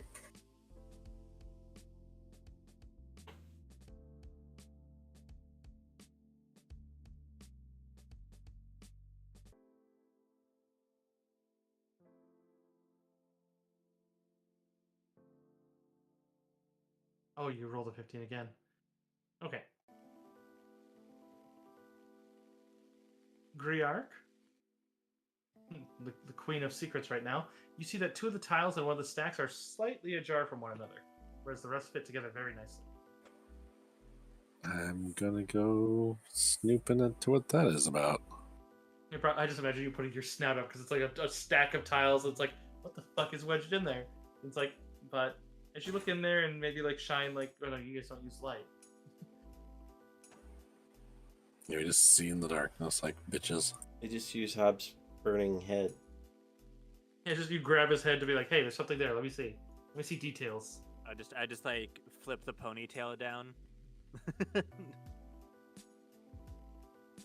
any case, it seems to be glinting in. I'm double checking to see if it has a.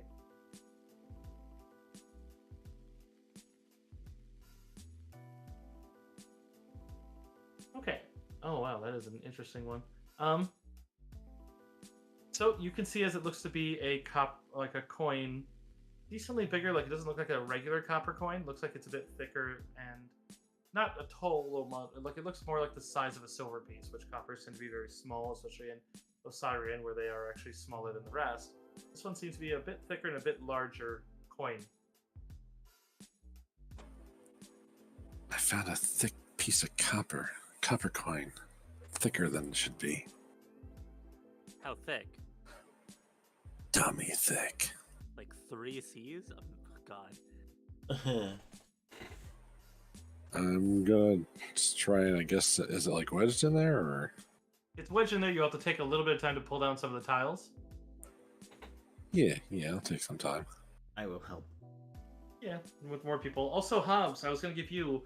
You notice, and I'll just give it to you because you're arcane and maybe not the learned type, but as you look at some of the tiles as they're coming down, you see that they all have a bit of a pattern to them, and they all seem to have things so they fit together. So they give a wave motif, and that basically tells which direction they're supposed to go. But otherwise, and then the writing all matches up. But then otherwise, they're all made like even between the colors, it seems like they're made so the pattern can be switched, so then they can always be put back out. You realize that there's a few probably arrangements that rather than just being checkerboard, they could be designed, but they all arrange what seems to be an arcane setup. Probably, i.e., if the tiles were to be reset, the whole thing would probably be reset. Otherwise, on the underside of them, they seem to make up a giant symbol of Pharasma. Wow, that's amazing. This is beautiful. Really ashamed I turned half of it to powder. I mean, you have literally hundreds more in here. You only true. destroyed like 20. Well, you destroyed like 25. But Amazing. I mean, at the same time, though, yeah, it looks like it requires being put back out there. All right, but yeah, after unstacking the tiles and just kind of find this forgotten-looking copper coin, looks very well made. It looks like looks utterly unmarred, untarnished. Seems to bear a. You do notice something interesting as you pull it out, as it seems to kind of shift about, and as you look, it seems to bear a symbol on one side that just seems to show the sun, and then upon the other, as it seems to show a moon and starry sky as its opposing side. But every so often, as it seems to shift, it seems like the faces shift where it shows, like when you go to pick it up, it seems to be showing what looks like potentially a hooded human man. You see their chin, and you see that they're wearing a hood, or maybe woman, down to like their nose, and like it looks like an ominous sort of oracle look. And then as you check the other side, it's the sun. Then you check the other side, it's the moon. Then it seems to always be a sun. And then every so often, it seems to change from a moon to whatever the holder is. So then you notice that it seems to be a different one. It seems to be basically reflecting your race, but seems to be another similar, ambiguous looking and slightly different position of whatever the wielder or the holder's race is. And then otherwise, not always at opposite sides either, but every so often it switches between them on the other side. What a weird coin. Like it doesn't even always seem to be the same kobold, even as you look at Prime Kobolder. As you look at it, you're just like, you're fairly certain, like you'll see like chin horns at some part or different ridges. You're like, at the same time, they look very similar.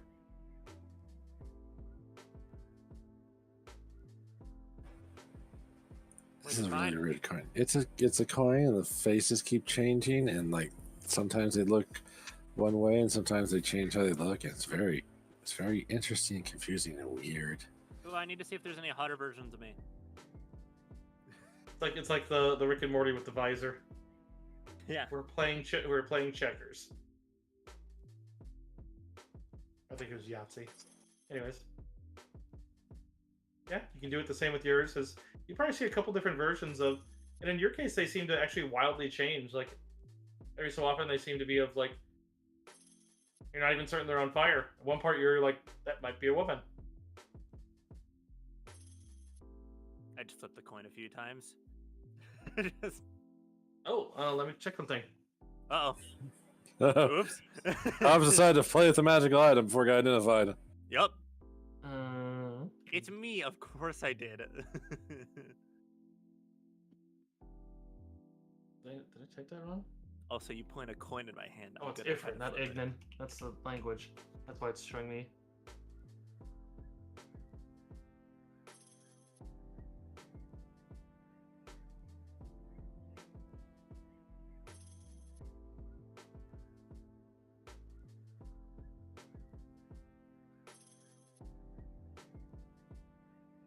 I gotta double check one thing on this and see if it does on yours. Sure, tell me if something has changed. You just delete Hobbs off the map. Where he's gone. Ah. That's the wrong thing to search for. I gotta look for. Oh, totally does. Okay, so. And I will tell you, Hobbs, this is not reflective of the thing you talked about. This is something entirely different that was already in the book. I'm just expanding it a bit. Great minds Hobbs, think alike. Hobbs, go ahead and roll me a d4. That'll be the easiest way to do it. Hit me. Let's do it. 1. All right. So as you're there and you flip it, suddenly there's a bit of a glow. As you'd see that back when you look at it, it looks different, where it's a bit more slick. Until as you catch it, suddenly like you'd see as that image seems to kind of cast out, as the rest of you would see too, as this like sort of silver glow goes up, as this sort of black glow doesn't seem to be bad. It seems to be kind of a grayish sort of grayscale version of Hobbs sucks into the coin. As it does, Hobbs, you're replaced with what looks like you don't feel anything, and you feel utterly the same. Everything is 100% the same with you. However, you lose. Let me see what you lose and what you gain. You gain a penalty of 2 to your dexterity and charisma, but you gain 2 wisdom. Don't put this in your permanent. Put these as a penalty and temporary ones. Okay, So cool. dex and charisma go down by 2. Your wisdom goes up by 2. Oh, excuse me. You can. Oh no, actually that's. Your dex actually goes down by 4. However, but the other two's. Man, I'm gonna have to listen.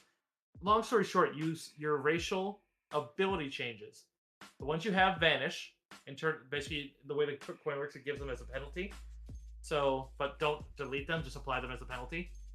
Okay. So in your case, you got Dex and Charisma as a bonus, and Wisdom as a penalty. In all like those in the drain area, perhaps, or drains a bit. Let me look at. Oh, there's penalty. There's penalty. I see. Yeah, penalty. There's penalty, and then there should be a spot for temporary buffs too. So basically, Okay. you're going to buff your Wisdom by 2. You're going to penalty your Charisma by 2, and you're going to penalty your Dex by 4. And then you're also going to buff your Con by 2 and your Int by 2. Okay. Con by 2, int by 2. And then, do you have the baseline? Oh no, that's still effects. Okay, so you still have all the things of your fire ability. You have your class ability, and they're all +1 cast level. Your fire affinity. However, your Burning Hands spell-like ability has now turned into Burning Sands. Ooh. Everyone else would see as your hair has changed to thick braids, as they're in dreadlocks backwards, and your skin looks far more rocky as you've turned into a Lava Soul Ifrit. Neat. I guess we don't need to identify what the coin does anymore.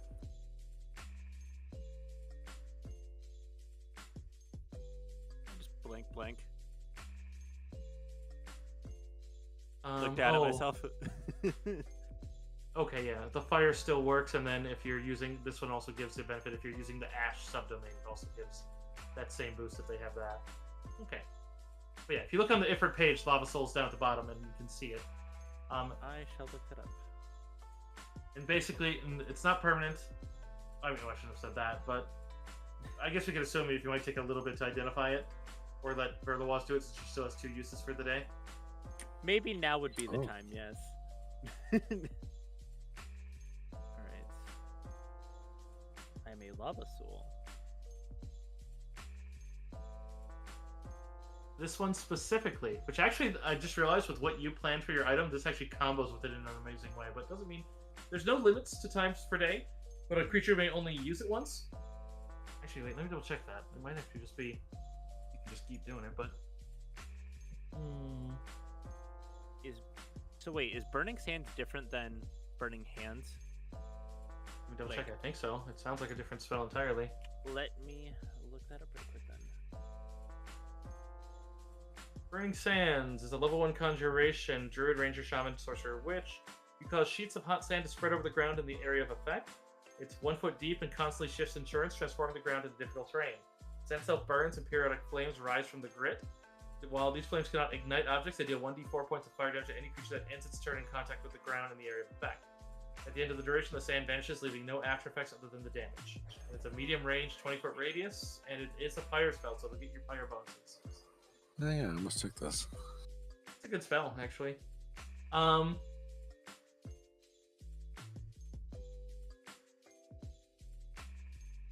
Okay. So the coin itself can be used 3 times per day. For the ones who recognize this is a coin of the untrodden road.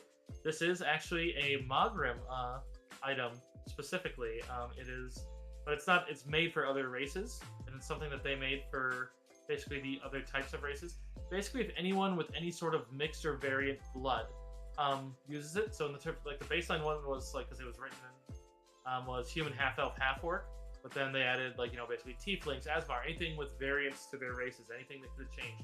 Or ones where you're basically the key decider is if you have ability scores that could be different, but you're the same race. So that's literally the one. So if you have a race that chooses the score, so I think the Prime Kobolds, I think, also have some choices, if I recall. Because if they have an alternate ability that allows them to change it, that also counts. Not all races do.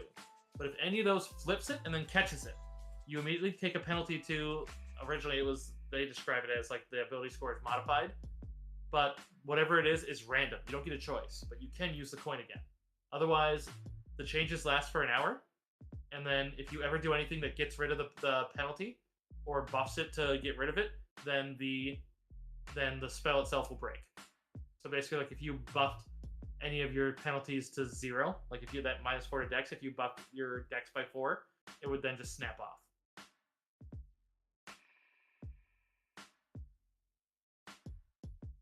That being said, if you buff yourself beforehand and then use it, then it'll stay. Good to know. It can be used by other people, but otherwise, yes, it has 3 uses per day. So I would say it would work on you guys, but it is random. So of all the choices that could happen, we got to roll between all of them. So the baseline one, like I said, was human, half orc, half elf, half orc. But now, literally, there's a billion, like 75% of the races have other choices. So it's basically, she'd be able to explain, it's basically showing you as if you were born or maybe different or maybe made different choices in life. You're basically in the body of one of the other ones, but it doesn't change anything about you. This is basically you as if maybe one of your parents were a lava or magma elemental instead of, or whatever family or influenced you, I suppose.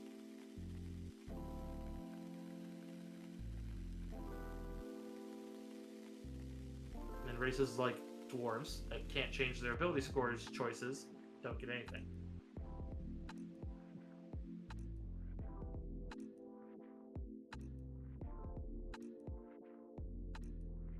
Generally, humans, half elves, and half orcs, or anyone that has a +2 mutable one, minor changes occur. Because it's like you could have just been different. But races that actually fully change. Alright, I gave myself Burning Sands for now. If you've used Burning Hands, you'll still be missing your Burning Sands use then. Yes. But if you still had your Burning Hands, it'll be active for use. Good to know. But I will say with the stuff we talked about, I'd say this would also allow you to shift between the other variants of those ones too then. Oh, that'll be fun. Very cool. And totally won't be a real pain in the ass to be like, all right, what'd you do now? Unfortunately, the dragon types aren't tied by ability score to the breath types. So they had been, I would say, that you could be used to change your breath type, but any abilities that are tied to the race would shift with it. Because like I look at like some of the half elf ones where they're like the drow ones where you get this, you have to take these ability scores, but then you also gain the deep sight too. So it's like, well, yeah, then you get both.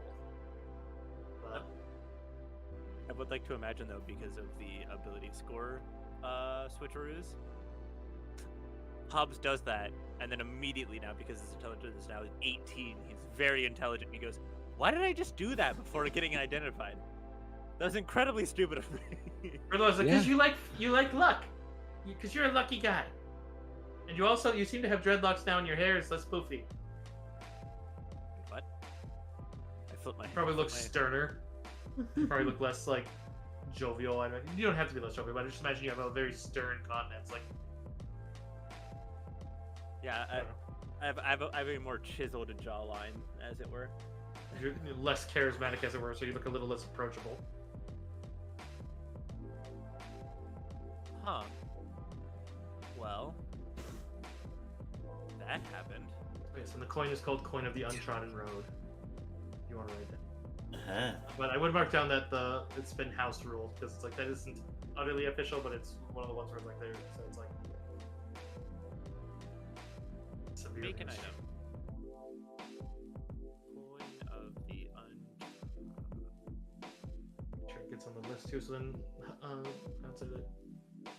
But in any case, we are looking at about 11:30, so probably a good wrap up point for. Yeah. I was very happy that you guys made the rolls for this guy. I was hoping to do the secret room otherwise. If you guys have any other questions, I'm sure we can handle them quickly here. Otherwise, that is about it. There's only a little bit else that you might ask. You have to ask me a question, but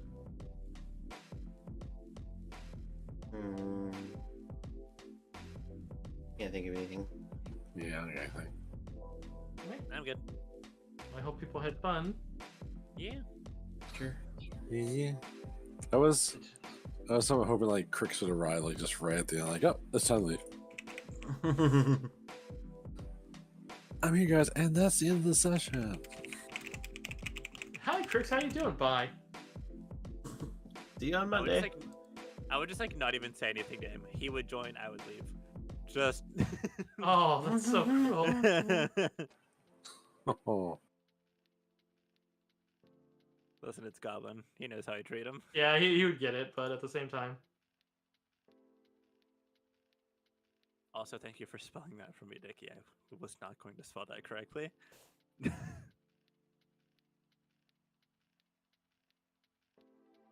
Fun. Woo! Now I have 2 things to change who I am. Or, I have 1 thing for now. For now, TM.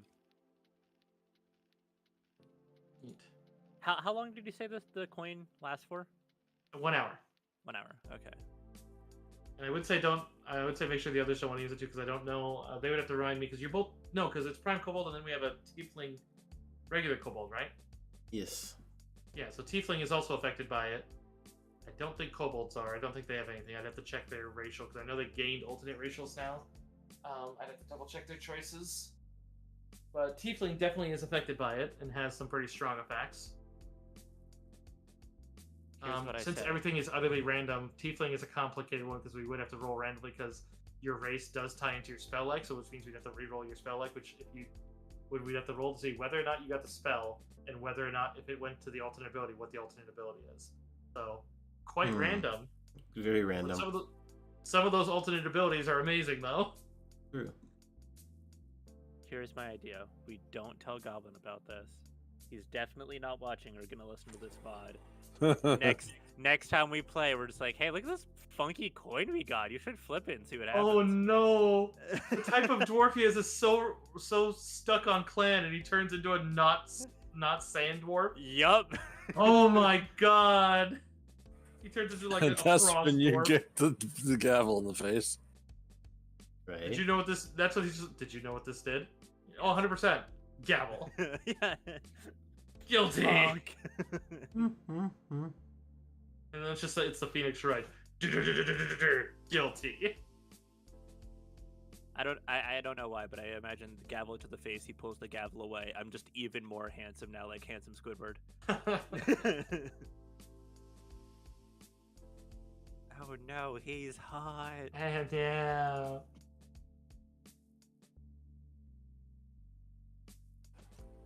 Oh no. I still love us sitting there. And, oh no, I don't. Was I the only one in this group that did that? Where there was after one of the events where we had a bunch of people sit and watch SpongeBob, and it was the funniest shit ever. And it just was because one of the people in sight has an avatar that's just a Game Boy that plays the entire episode of the band episode of SpongeBob, and it was after the site let go, and then we all I jokingly said we should all sit around and just watch Beowulf's video and just sit like we're in kindergarten around him, and then everyone did. And apparently Beowulf used like a forum locker, then walked over and sat down in an open spot, just chilled with us and watched it himself too. No one said a word. Everyone watched it patiently, and then when it was done, then we just went back to shit posting. It's like, what the fuck just happened?